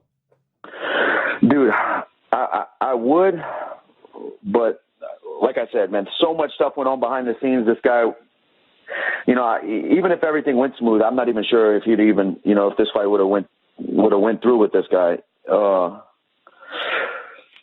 But if the UFC wants it, I'm down. If they can make it happen, I'm down. Right, I see. But in other words, you're looking for a, what do you want to call it? Someone who's more committed to the process? Right. Yeah, I would rather that, Who wouldn't, right? Because, in your position. A lot of these fans are like blowing me up on social media and stuff, like saying you blew an opportunity or your big payday and stuff like that. That they don't understand how contracts work. Like I'm getting paid. I don't get pay-per-view points to fight Nate Diaz. I don't know what everybody thinks is going on here, but I took this fight not because it's a big money fight, because it was a big opportunity that turned into a huge headache with all the stuff that he was playing. Man, so do you have your eye on the winner of any other fight? Like, for example, you got Kevin Lee, Ally Quinta. Does the winner of that interest you? I have my eyes on everybody, man, honestly. But just like I said after my last fight, I want big fights, My goal is to be the world champion. So whatever fight makes sense. I felt like this Nate fight did make sense. If the UFC can get him to play ball, maybe it comes back together. Maybe we do it. If not, we see what shakes out, man, and what's next. But I need big fights. Yeah, no, I can certainly understand that. Who wouldn't want a big fight against one of these guys? Okay, what about the 165 division? Now, were you advocating for that because you believe that that's something the UFC should do, or just, hey, I'm game for whatever? I think they should do. I think that's something they should do. Making 155 is not easy to me anymore. This is a tough cut, but whenever my hips feeling a lot better and I can do a lot of road work and do the sprints and do the amount of stuff that I need to do to get my weight down, it'll be a lot smoother. But that was kind of some of the reason why I was pushing for it too. I was like, well, if my hips bother me like this, 165 is a little bit less weight to cut. It'll be smoother process for me. So if the UFC opened a 165 division tomorrow, right, and let's say your hip is feeling great, you're feeling great, do you want to do the road work and stick at 155 because you put in so much work there, or would you jump up to 165 and then try your opportunities there? No, I would say 55, I believe. Okay. All right. For now, anyway. Yeah, right? I'm a 55er. Yeah. Okay. By the way, did you and Nate ever talk at any point? Never. Do you ever talk to an opponent behind the scenes, or is that unheard of for you? There's been times at events where me and a guy have mutual respect for each other, and we'll talk a little bit before like maybe at the day of weigh-ins where we're around each other a lot. Like, see you out there tomorrow. Let's handle business, or let's put on a show. Simple stuff like that. But I've never hung out and with an opponent or anything. No, but what I mean is there was one day where you guys were both tweeting like right next to each other about 165. It almost seemed like you guys had talked and planned it. But what you're telling me is that's not true. No, not at all. No. All right. So you fly out to L.A., you said when?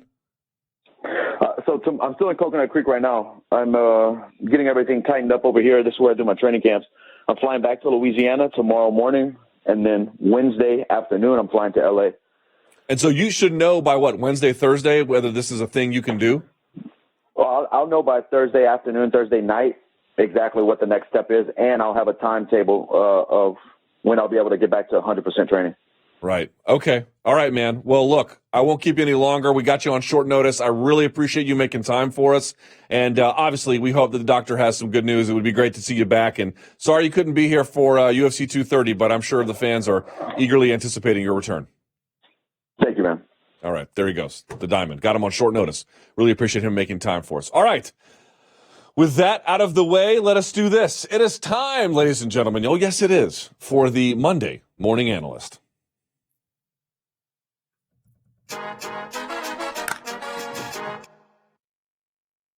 Donkeys. Let me get around, huh? Naturally, no one put this up high enough because y'all are all members of the Lollipop Guild. Whereas your boy, there we go. Got to get this up to man's height. All right. Time for the Monday Morning Analyst right here on the MMA Hour. So here's what I'm not going to do. I can't show you footage style for anything because then we get sued and our video gets taken down. But I've got some clips. I've got 3 fights we're going to show. But here's what we're going to do. I'm going to go through a couple of the clips from Fedor versus Sonnen, including that back take. We're going to go through it.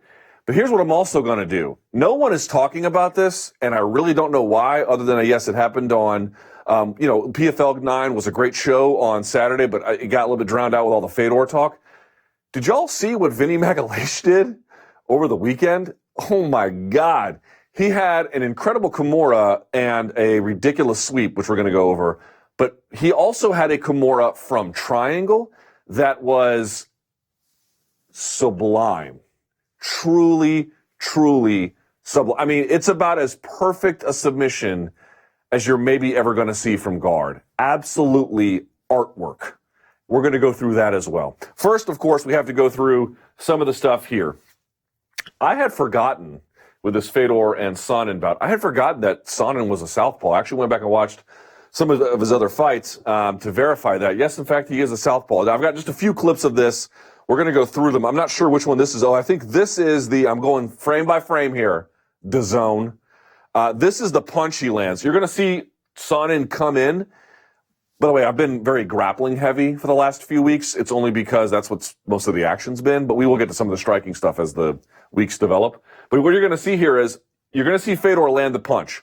2 things you're going to notice. Number 1, how accurate it is. And number 2, how powerful it is. I want you to notice something else that Fedor does that you can go back to watch him in Pride, and he didn't do a lot of. I'll show you that right now. First of all, look at Fedor, always on the balls of his feet. See that? Like a tennis player. Ever seen a tennis player waiting for a serve? They're always on the balls of their feet because that's what they, or a goalkeeper in soccer, because they're waiting to make a leap or a move, right? He's always on the balls of his feet, kind of got that upright posture, but he's got his weight lowered. That's going to allow him to sit down on his punches, really put maximum power into him. Here's what I want you to see. He doesn't really set it up. He doesn't really, I don't want to bag on Sonnen. I'm just saying, like the tape shows what the tape shows. He doesn't really set it up. And you can see, by the way, whenever you do a double, you want to be able, as a rule of thumb, to reach out and touch them. This is where they need to be for a double. So he's already kind of far away. Then he doesn't really set it up, and he comes in. Fedor measures with the left. Watch this. He gets out of the way and comes in under the right. What do you notice about this punch that's a little bit different than the Fedor from Pride? Fedor from Pride was a little linear this way, and he would throw these like looping Russian hooks. The Russian boxers are kind of known for this a little bit, or at least they used to be. And a lot of the Sambo fighters do this too. They have these really windy hooks, which is fine if you're quick enough, and he was. Here, he's throwing a punch. He did the same thing to Mir.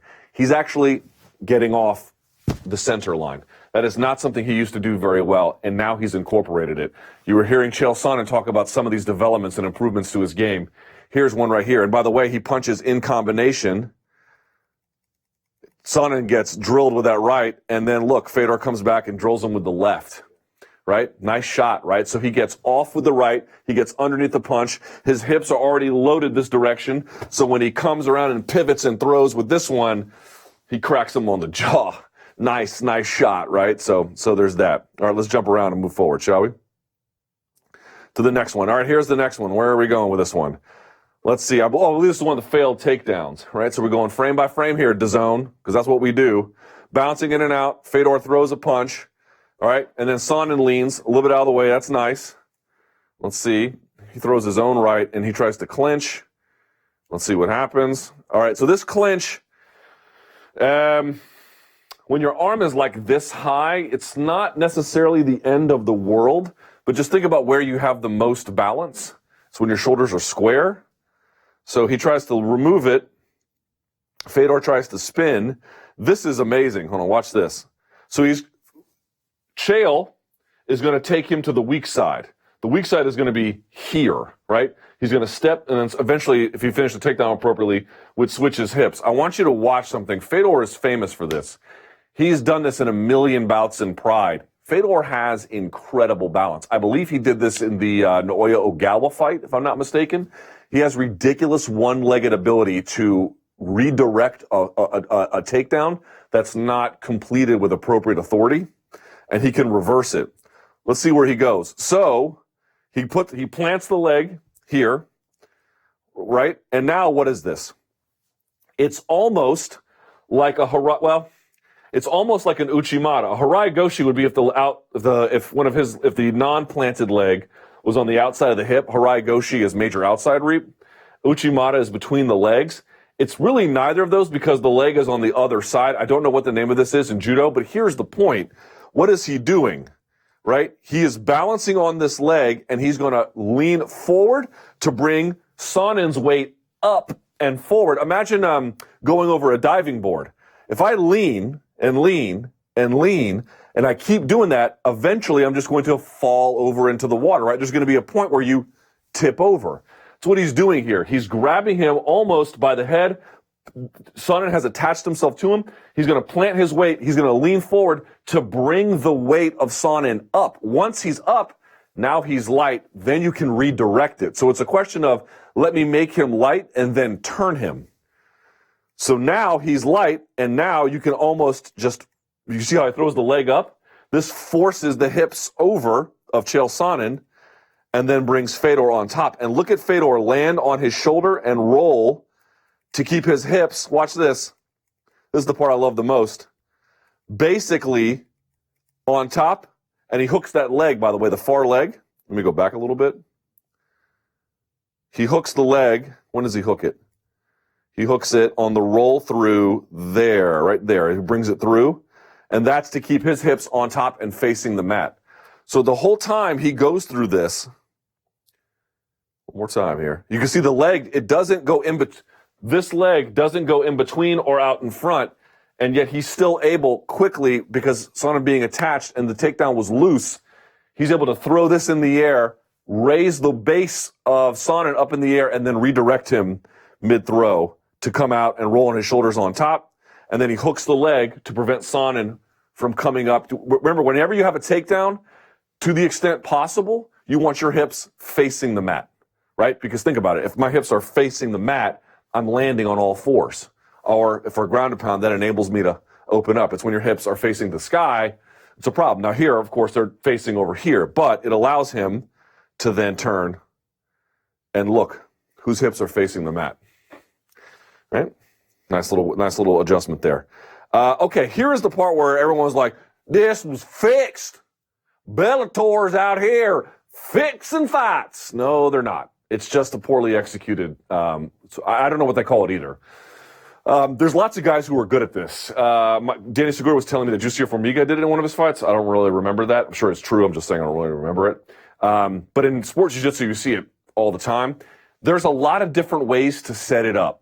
I've seen guys do it. Douglas Lima was talking about it, having double unders from the back. That's not the way I was ever taught it. Remember, was it last week, 2 weeks ago? I talked about the Marcelo Garcia over-under. The hand that comes over the top is stabbing. The one that comes underneath secures the stab. I know that is a fairly gruesome mnemonic device to remember how this goes, but that's the way it works. Arm over the shoulder stabs the heart, underneath the one secures the stab. That's the way to do it. And what you're looking for is you want to have the person, when you roll through, you have to, I'm telling you, hard. You have to attach them to you. Think about, it was from the back, it was a little bit different, but think about Luke Skywalker and Yoda in the Dagobah system. And Luke Skywalker's running around and he's flipping over shit, whatever. And Yoda was with him the whole time. It's because they were attached. They were together. If that grip is not tight enough, it will not work. It has to be super, super, super tight. So when you flip over with no hooks, they don't have a choice to go with you because they're locked, right? But here was the other key component. Whenever you do a throw, let me fast forward a little bit so we can get to it. Okay. Hold on, I missed it. Okay. Whenever you do something like this, to me, his base is a little too high in the air. Yeah, all right. His base is a little high. I'm going to go closer to 10 because I just need more time. His head is too far forward. What you're looking for is you want to stuff the back of their head underneath them. If I take someone on all fours and I stuff their head underneath them, the body will roll. That's how you do it. Think about the arm bars. I've talked about this a million times. You ever seen people do arm bars and they'll do it where they take their whole body and they'll come off the back like this and they'll extend their whole body? First of all, they're not doing it right because they're extending their legs. You really don't you want to extend your hips, but not your legs. Two different things. That's the first problem. The other problem is they never put the shin behind the head. Ronda Rousey was super good at that. She put the shin behind the head so when she rolled through, the opponent would come out on top. That's how you do it. Go back and look at a three-quarter stack. What is a three-quarter stack? It is driving the head and then a hand underneath the armpit, and you're turning them. It's the same motion for all these different ones, for the back take, for the three-quarter stack, and for the Jujigatami. You got to stuff the head inside so the body comes over. The way it was taught to me was you drive a shoulder into the back of their head, and your head posts on the outside. You roll over to that same side, you attach them with the over-under, you bring them to you, and you go through. Here, I don't see any evidence of that. Look at how high his base is. Look at already the separation. Now, some of that is probably okay, but look, Fedor's head never gets stuffed, and Chael does a headstand. There's no attachment here. There's no stuffing of the head from what I can tell. And so he just comes, look, he's attached, but not very strongly. And Fedor just sits up. Look at that. He didn't really stuff the head. And by the way, whenever you do something like this, let's see one more time. I don't mind that he went to his head first, but what shoulder is stuffing the head of Fedor here? It's not the left one. It's not the right one. You have to drive that shoulder in, and then the head goes diagonal to the mat. Now, there's other ways to do it.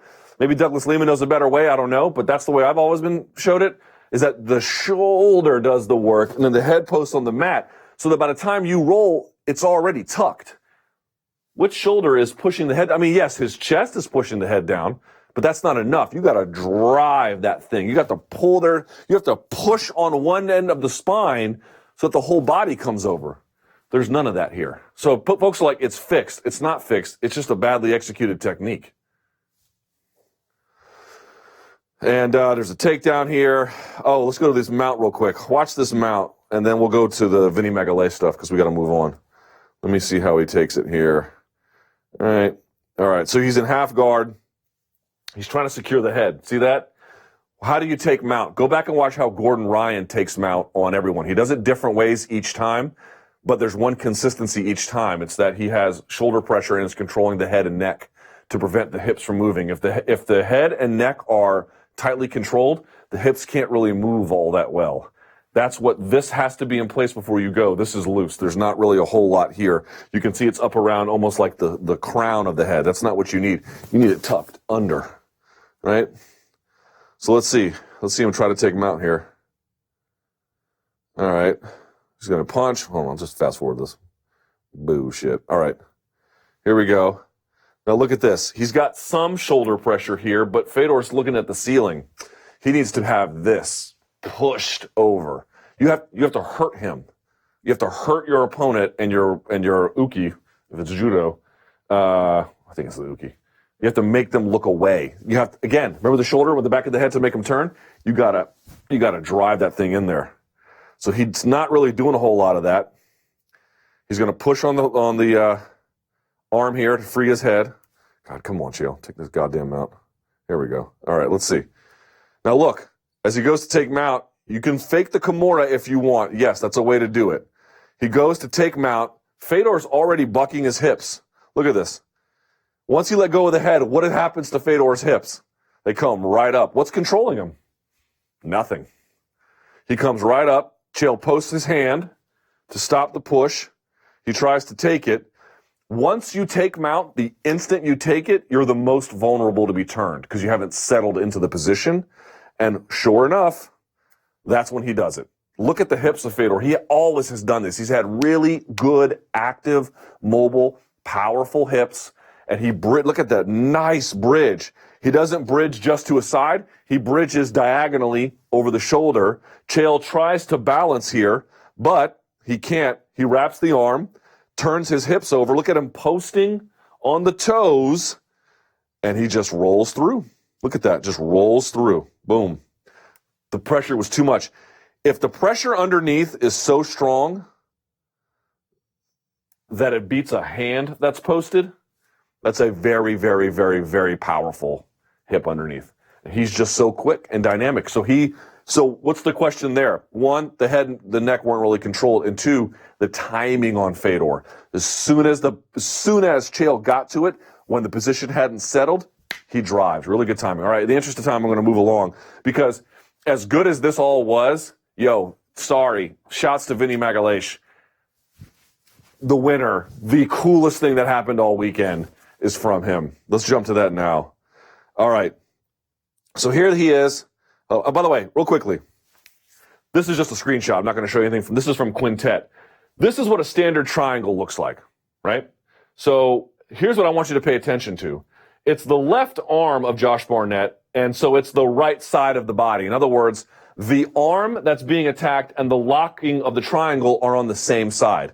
This Gordon Ryan's right, the left arm of Josh Barnett. But the left arm is across the body. That's typically how you get it. But what happens if they tuck the arm underneath the body so you can't get it across? Because a triangle choke works by one of the person's legs cutting off this carotid artery and then this arm coming across. You can hear my voice change.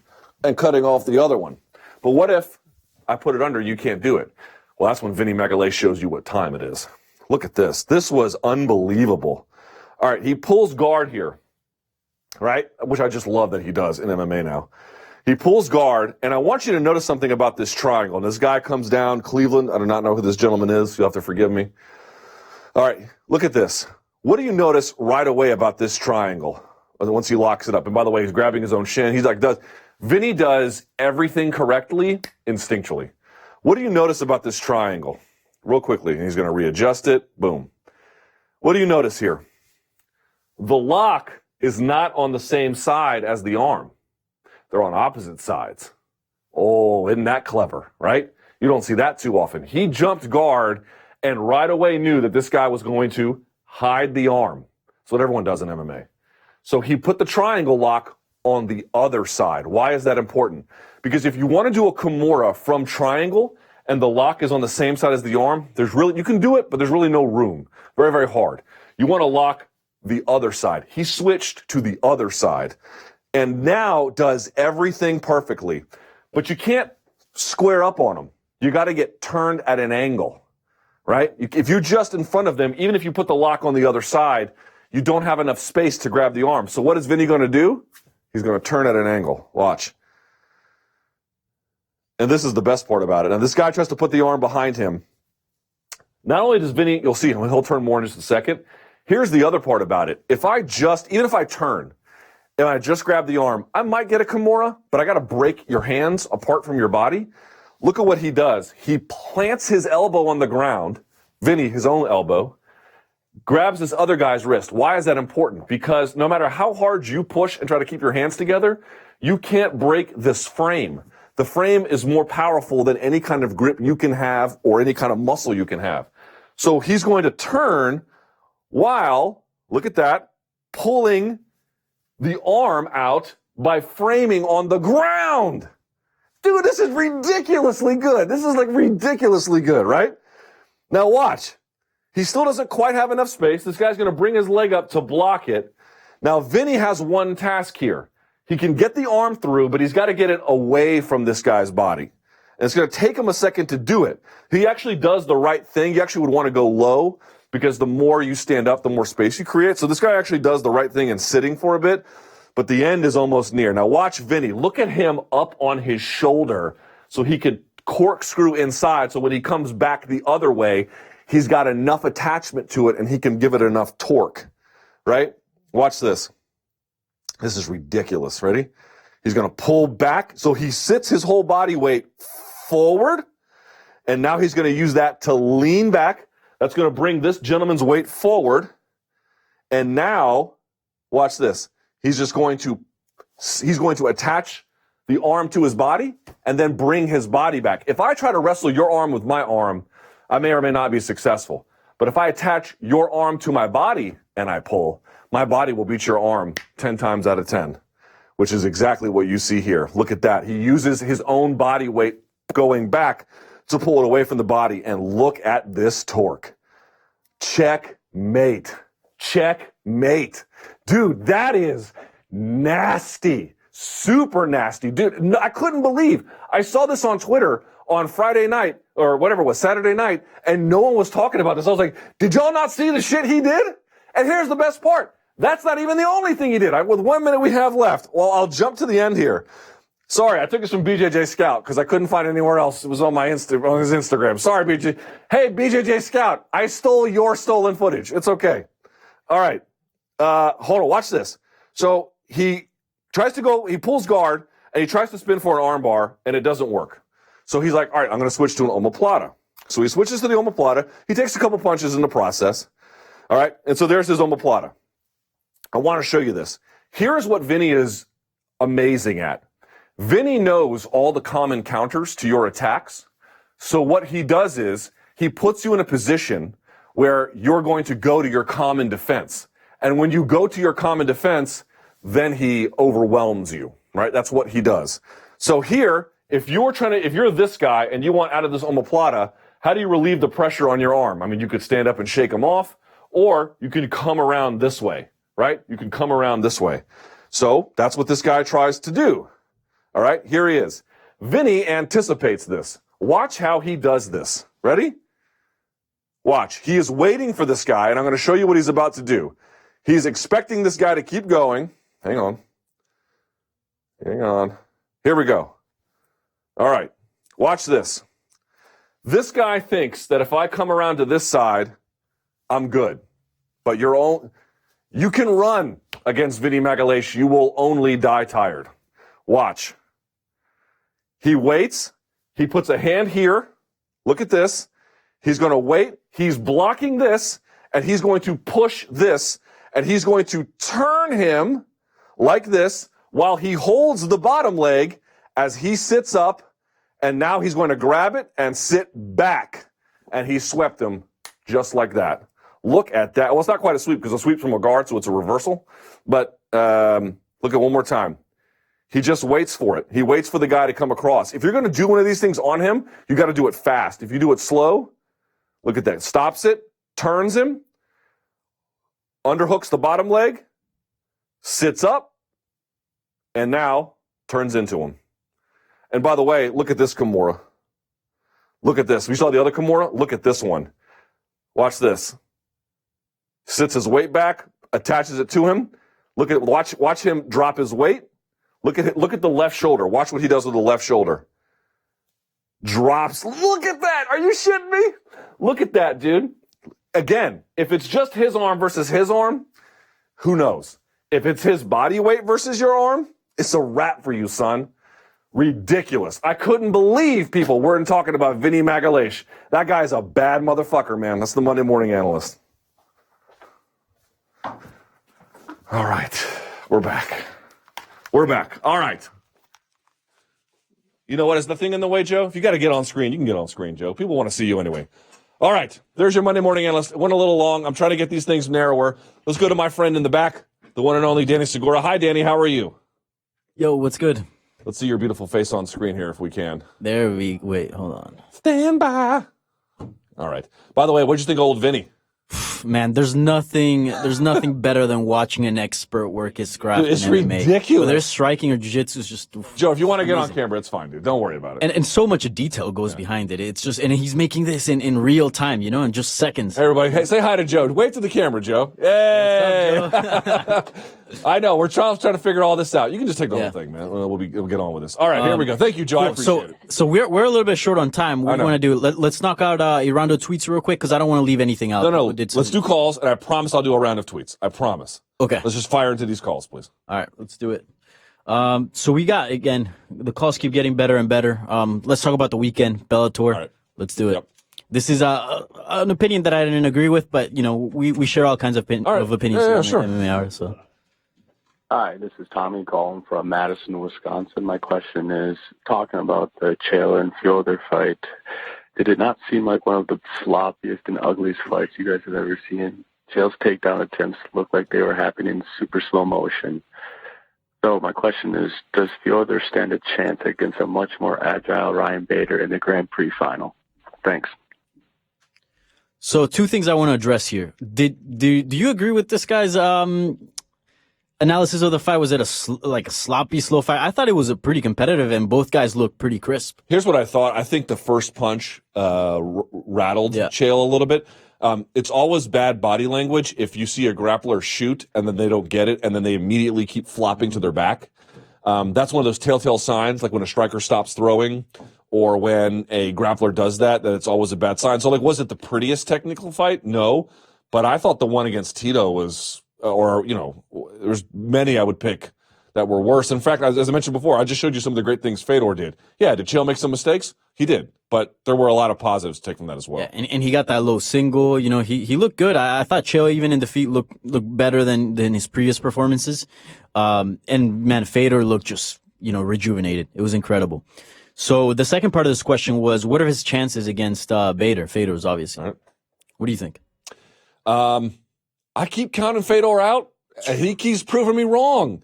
So I'll say this. It seems like Bader deserves to be the favorite. I think he's going to win. But Fedor, man, he, as I showed here just recently, he's got a few, major adjustments. I don't know, but he's got some nice tweaks, and they're making a big difference. I think it's actually pretty competitive. I think so, too. And at the open workouts, man, he looked good. Like, he looked like he was packing power. Yeah, man, he looks good. I think it's going to be a lot more competitive than what people make it out to be. And we'll see what happens. Also, like, Ryan Bader has had issues with guys that have, really heavy striking, right? Really good striking. Anthony Johnson is a good example. So we'll see how much he buys into, the Fedor, aura, the Fedor, legend. So, I think that's going to be key mentally for Ryan Bader. All right. Now let's talk about rivalries. Yep. Hey, what's up, Luke? It's Michael from New York. I have a question. What do you think is a rivalry that has more bad blood? Conor McGregor versus Khabib Nurmagomedov, or Daniel Cormier versus John Jones?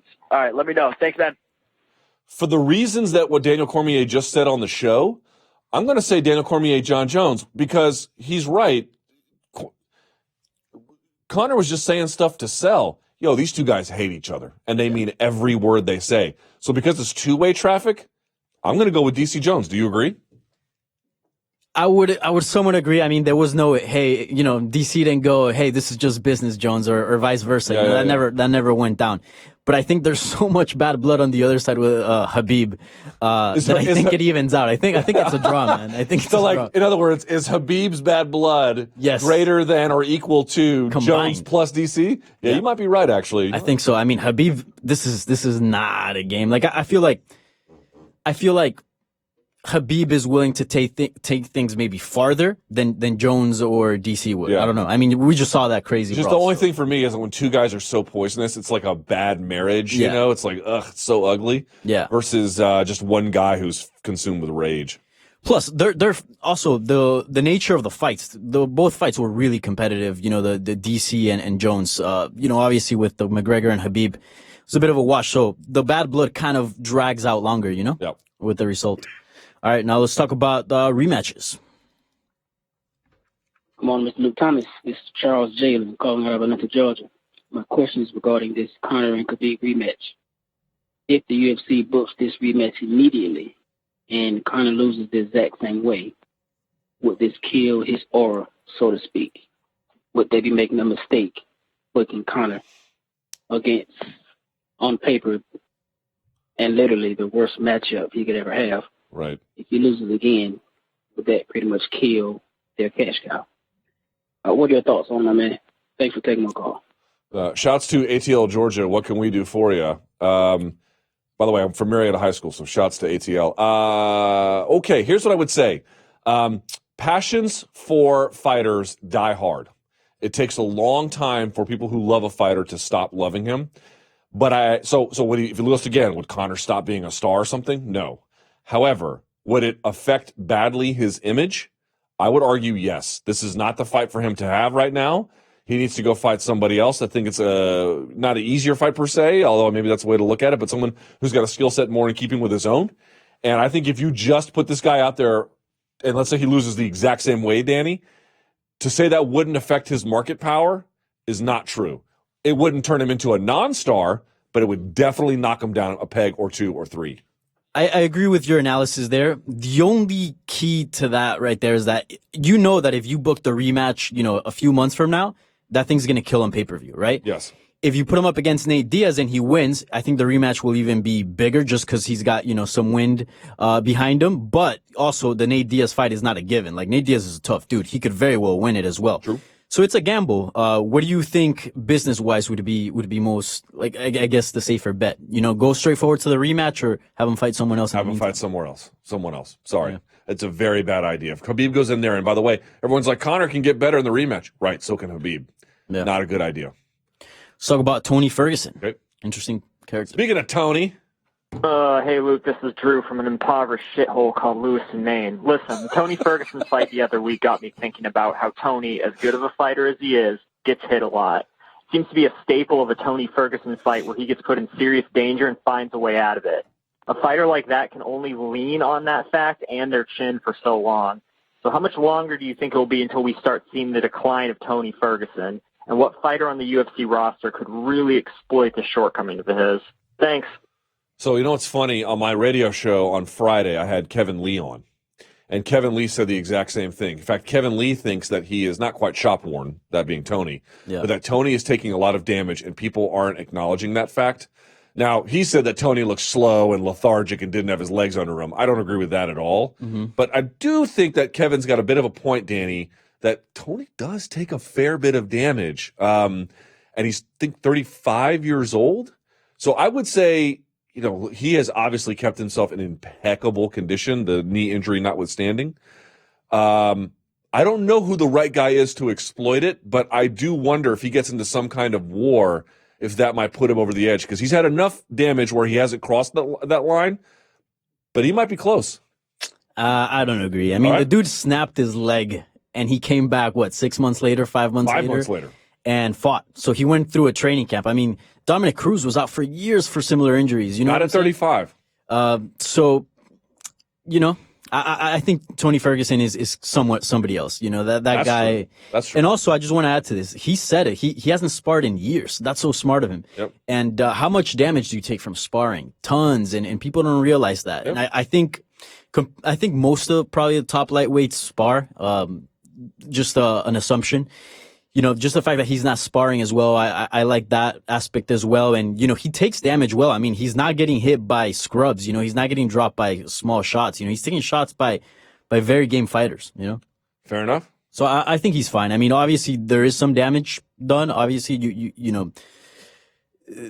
got to keep that into a factor, but I don't think enough to a point where we might see him, in a downhill somewhat sooner or anything like that. All right. That's a good argument you make. Yeah. Of course. Let's talk about Lewis in DC. We just had DC on the show. Right. It seems, a lot of people are just. By the way, can I just say it's great to have a show where a guest doesn't duff? Yeah, right. It's nice. We actually had an extra guest. Yeah, we had an extra one. Can you believe it? It hasn't happened in weeks. Yeah, I mean, booking a live show is difficult. It's not easy. It's not easy. Right, go ahead. All right, let's talk about Lewis DC. Right. Hey, Luke. Hey, Danny. This is David from the great country of Austria. I'm a huge fan. Keep up the good work. And here's my question. Everybody is talking about Daniel Cormier. What's next after his fight against Derrick Lewis? And I want to know, it sounds like nobody is really giving Derrick Lewis a chance in this fight. So I'm gonna cut it right there, but it is a fair point that he brings up. Everyone's talking about, okay, what's next? What's next for DC Jones, or is the Brock Lesnar fight still on the table? What about Derrick Lewis though? I mean, the guy can win this, right? I mean, would you agree? Yes, although I mean, there's a reason. You're talking about a guy in Cormier who, when he was in the Strikeforce Heavyweight Grand Prix, they were calling him the Black Fedor. I mean, were it not for the Jones fights, look, if he had never dropped out of heavyweight, would he be the greatest heavyweight of all time? I bet he would have put together the kind of resume to, I would favor him over, I don't know about Kane necessarily, but because they wouldn't have fought, but I would favor him over every other heavyweight of his era easily. So the question is, do you have to take Derrick Lewis's power seriously? Yes, of course you do. You have to take all the other things, the intangibles, the heart that he showed. Absolutely, yes, you do. You cannot take him lightly. But if you're just thinking about probabilities, so there's possibilities, probabilities, and certainties. If you're just thinking about the probability of it all, the chances are extraordinarily high that DC wins. But to your point, I thought that Volkov was going to walk away with it, and he didn't. It's just this ain't Volkov, man. This is another level. So is it possible? It is possible, but it's more probable that DC walks away with it relatively easily, I think. Do you think it's a big gamble by the UFC? I mean, also, Cormier is going injured. I asked him about the New York thing. It makes me nervous, man. Yeah. They're going to be like, hey, your lips are chapped and you feel sad. We're not going to approve this fight. What? You didn't sleep last night? Canceled. It's like, both these guys have like literally noteworthy injuries. Mm-hmm. Not like devastating injuries, but they're not. We're not guessing. So I'm knock on wood, right? But I'm a little nervous about it, man. Well, we'll see once we get to I know, and it's here in New York. I'm like kind of excited for it now, but yeah, we'll see. All right, this is an interesting point. This is actually from a call that we got, last week, but we just didn't have time to feature it, and I think it's a great point that very few people talk about, and it's something that I notice all the time. Danny, Luke, Matt from Los Angeles. How about a hot take on who is to blame? UFC says they had all the security, they had all the police. And I'm watching back this fight, and in the ring, it's just a bunch of old, fat guys. And not like kind of old or kind of fat, but like really fat and really old. What the fuck are those guys supposed to do? Anyway, that is an awesome question. That is such a good question. Have you ever seen the fighters walk out and then you look at the bodyguards? It's usually the people who work for the venues. Yeah. And these guys are getting close to. They look like 70. I mean, bro, that is such a funny question. So what's funny? When I first moved to New York City, I had no money. I had $500 to my name that was supposed to last me for 2 months. Danny, you could attest to the fact that $500 in New York City doesn't get you very far. Nope. So gets you a beer. I literally was going through this was back when payphones still existed. I was going through payphones and trying to find change just so I can get on the subway. I was so poor, and I tried to get jobs bouncing, and I had a big problem doing that because I was huge at the time. I was still in the Marine Corps, lifting weights, but They all have you seen the bouncers in New York City? They're all like 6'10", 400 pounds, right? Dudes. Because they all come from agencies that recruit them. Like all the guys who don't make it to the pros in the NFL, they recruit them. Have you ever seen like Floyd's guys? Yeah, those dudes. They're all huge. Like 300 pounds. These venues, these newer venues, they don't do any of that apparently. Yeah. They don't hire from the same agencies. I found that out. So I'm not sure who they're hiring, but it ain't those guys. But if you get the guys who are bouncers here in NYC, bro, that fight gets stopped a lot faster. Because it's not fist fighting, it's controlling chaos. And these bouncers here, I mean, I'm a large man, and these bouncers here make me look very small. So that's what but those guys are expensive. Like these guys who like are 400 pounds and 6'7", they get work at the big clubs because that's who has the money to pay them. So. Yeah. But did you notice that? Have you noticed that? Yes. Well, there's the one guy. Yeah. He's an African-American guy. He's big and fat, but he used to be a pro football player. He works for the commission. Yeah. He actually carries a badge. You can see him, but you're right, dude. Their security there, they looked a little bit trifling. You know what I'm saying? Yeah. They got I don't know, maybe upgrade. They need the Boz body action system. That's what they need. Or the McGregor fast, right? To get nice and agile to hold down. Fucking A. All right, you want to do one more, or you want? We got time for a couple more. I'm just gonna run like I always do to my next job. Sounds good. All right. So let's talk about Cyborg Nunez, a fight that's not being talked about at all. All right. Really. All right. Hey, Luke, this is Lance from Kentucky. Just wanted to ask you real quick, do the results of Rory versus Gegard give us a window into what the outcome of Cyborg versus Nunez will be in terms of both having similar skill sets, but also differing in weight? Thanks. Love the show. No, I don't think so. Amanda has not taken the kind of damage Rory has taken. I would actually say she's probably as physically talented. Dean Thomas talked to me about this. He's like, dude, I am telling you. I know everyone's coach, big ups their fighter. Oh, this guy's amazing. This lady's amazing. She's the best. He's like, dude, I'm telling you, she hits like a man. You must believe me. And then I know Misha Tate now. She works with me at SiriusXM. bro, she was telling me, she was like, I'd never been hit like that ever in my life. Not even, she told me, in sparring, which includes women and men. She said that the power that Amanda Nunes possesses, and it was effortless power. She wasn't like, trying to He-Man it across. Just pop, pop. She said she couldn't believe how physical she was.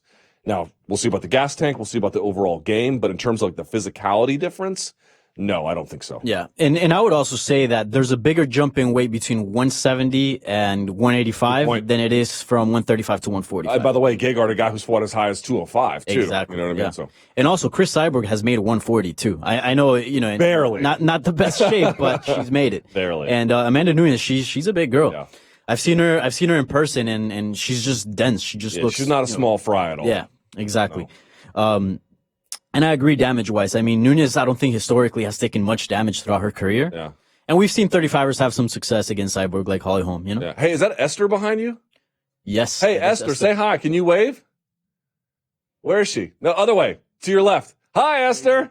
Hey, there's the world's best combat sports photographer. Pretty great. Sure. All right, what's next? All right. Let's do one more question, Ree McGregor, and we are going to tweets. Okay. Hello, Luke. It's Darius from Romania. So I have a question. Do you think Conor McGregor's star is fading away? Because I'm not looking forward for any of next fights he possibly can do. I don't know. It's just my feeling, or it's everyone's. Okay. By the way, shouts to the home of Arnold Schwarzenegger, Austria, calling in, and now Count Dracula, apparently from Romania. Nice to see that. Here's what I would say. I don't know if you agree, Danny. I've definitely noticed a little bit of a softening intensity for the fandom that he had. Very slight, very minor. But the idea that, like, if what you're suggesting is if he fought again relatively soon, let's say within 6 months, that it wouldn't do well, I don't buy that at all. I mean, his star power is still extraordinary. He visited the worthless POS Dallas Cowboys, the worst sports organization on the planet, whose fans are literally vermin. And it was everywhere all over the sports news. People loved it. And it just can't be worse than Real Madrid fans, though, right? Well, I mean, those are knights in shining armor, you absolute prick. Anyway, point being is, did you see him at the game? Everyone was loving him. Jerry was backing him, backslapping him, and the fans were all there, and then the players loved it. He had a great throw, too. Like the throw was, he had a six spiral, you know what I'm saying? Laces out the whole bit. I'm just saying, I get that some fans believe he got his comeuppance. But the idea that his popularity has waned in any kind of real or significant way, don't buy that at all. He's going to fight again, and he's going to get rich. And I think, if anything, it's gotten bigger. He was just at a Migos concert, and they knew who he was, and they were giving him a chains and taking pictures and whatnot. Yeah. I think, if anything, he's bigger than ever. However, I would like to say that what is fading away is his aura of invincibility. Correct. I mean, against Eddie Alvarez, I would remember watching that, and I was just like, this is something else. Yep. It was almost like watching Anderson Silva when he was fighting the top dogs and just destroying them and looking. It was the same feeling I got when Anderson beat Forrest Griffin. Yeah, I thought that is a once in a generation talent. He was on top of the world at UFC 205. His speed, his timing, everything was just perfect.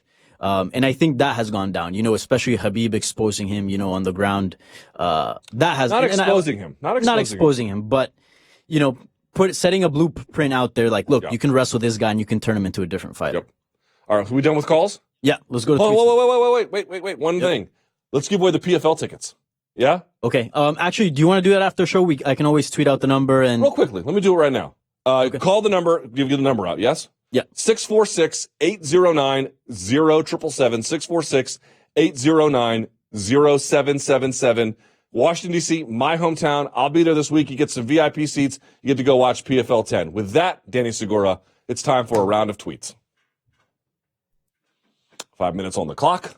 When the first tweet goes up, here we go. All right. How can a fan show that the doping allegations bother them without punishing themselves and not ordering pay-per-views with tainted fighters? We should have to miss an entire card to voice our displeasure with one particular fighter. Look, guys, I'm open to suggestion about ways in which you could protest beyond that. But here's the point that I've made. You cannot reasonably tell me that it really bothers you to the point where you cannot stand it, that is something that existentially is not okay, and then act as if everything is okay. If your behavior doesn't change as a consequence. If your behavior is the same as somebody who doesn't care about that stuff, who's just willing to buy it no matter what, then how can you reasonably say that you're doing anything about it? You're just expressing displeasure, but you're not voting in any kind of way that matters. Maybe there's another way besides not buying it. I'm happy to hear some suggestions, but simply saying I'm mad or being angry on social media, you're not really all that mad, are you? Next. Ryan Bader mentioned in a recent interview that he would have struggled against DC if they fought 5 years ago, but he would win for sure if they fought now. How do you see this playing out now? And will the results be different depending if they fought at light heavyweight or heavyweight? I do think Bader has made some substantial improvements. I have a hard time picking anybody to beat DC. You know, maybe not named John Jones, I suppose, but I do think it'd be closer than it was 5 years ago. I do think look at the knockouts he's had against Alir Latifi, and he looked good against Phil Davis, even though it was a close fight. And obviously in Bellator, he's just run through people. So I would definitely say it's closer. I would like to see it, but I don't know that they would be substantially different. Next. Do you think Diaz versus Poirier bout is going to be replaced in UFC 230, and do you think Diaz will stay on the card? Well, he sure as F ain't staying on the card, and I don't think it's going to be replaced. I mean, I don't know what they could do on 2 weeks' notice to get not one but two people to fill in. I think we're just short. Next. Luke, please. Luke, please unblock me. My buddy, shouts to my buddy Chad Dukes in Washington, D.C. He makes people Venmo him $20 to get unblocked. I might start doing that. But Danny, save that tweet. I'll unblock this guy. What's next? What do you think about Khabib calling out Floyd Mayweather? I'd rather have carbonic acid sprayed directly into my eyeballs while I am fed to scorpions alive. What a stupid-ass idea. Couldn't possibly want to see anything less. I didn't even want to see Mayweather-McGregor, to be honest with you. And this is even worse. But if you're asking me if it might get made, shit, dude. CM Punk fought in the UFC. Anything's possible. Next. Why do people think every fight Chael Sonnen loses is fixed? Well, look, he has certainly blended, I should say, or crossed the lines in terms of being a character, being a person. The way in which he loses is sort of like hard to comprehend because the technique. We're used to seeing guys try techniques and maybe not get them. We're not used to seeing them be like almost like a blooper reel kind of failure. And so I think folks are like, he was so clearly he could have done better. When the reality is, Chael has a bit of a habit. Sometimes, I really respect him as a fighter, but sometimes in these big moments, he goes for high risk, low reward techniques, like the spinning back fist against Anderson, and it just kind of blows up in his face a little bit. So between that tactical choice and the sort of character he's played over the years, I think a lot of people get the wrong idea about him. Next. Is there a disconnect between media and fans regarding Khabib's connection to Kadyrov? While media seem to be acutely aware of the horror that is Kadyrov, fans don't seem to see how ugly Khabib's friendship with Kadyrov is for MMA. Right? Well, look, our job is to report the truth, and the fans can do what they want with it as a consequence. I'm just going to put it this way. You want to come on this show on the MMA Hour and you've ever done any business with Ramzan Kadyrov, it's going to be the first question I ask you about it. So, we'll see who has the willingness to actually acknowledge some of this bullshit. It's ridiculous that this guy is a part of the sport. It's ridiculous that this keeps happening. I can forgive Khabib if he does it to protect his family in Russia. I really can. But everyone else out there, not forgiving at all. And I swear to God, if you come on the show, it's the first goddamn thing I'm going to ask you. So you're duly warned. Next. Why is nobody talking about Aldo versus Conor 2 at 155? Because it seems like there's no momentum. But I wouldn't mind seeing it, to be honest. Next. What type of wild game have you eaten? I've eaten rattlesnake. I have eaten turkey. I've eaten deer. I've eaten boar. I've eaten, what else have I eaten? A bunch of stuff. If you're asking how does rattlesnake taste, like ass. Next, please. Luke, do you foresee UFC ever sending fighters to challenge in other promotions again, like when they sent Chuck to Pride? Maybe if Dana White leaves the organization, and that's it. All right, folks, one more time, 646-809-0777 for the PFL tickets. We went long again. Thank you guys. Thanks to everyone in the back for watching. Thank you guys for watching. We'll be back next week, and until then, stay frosty.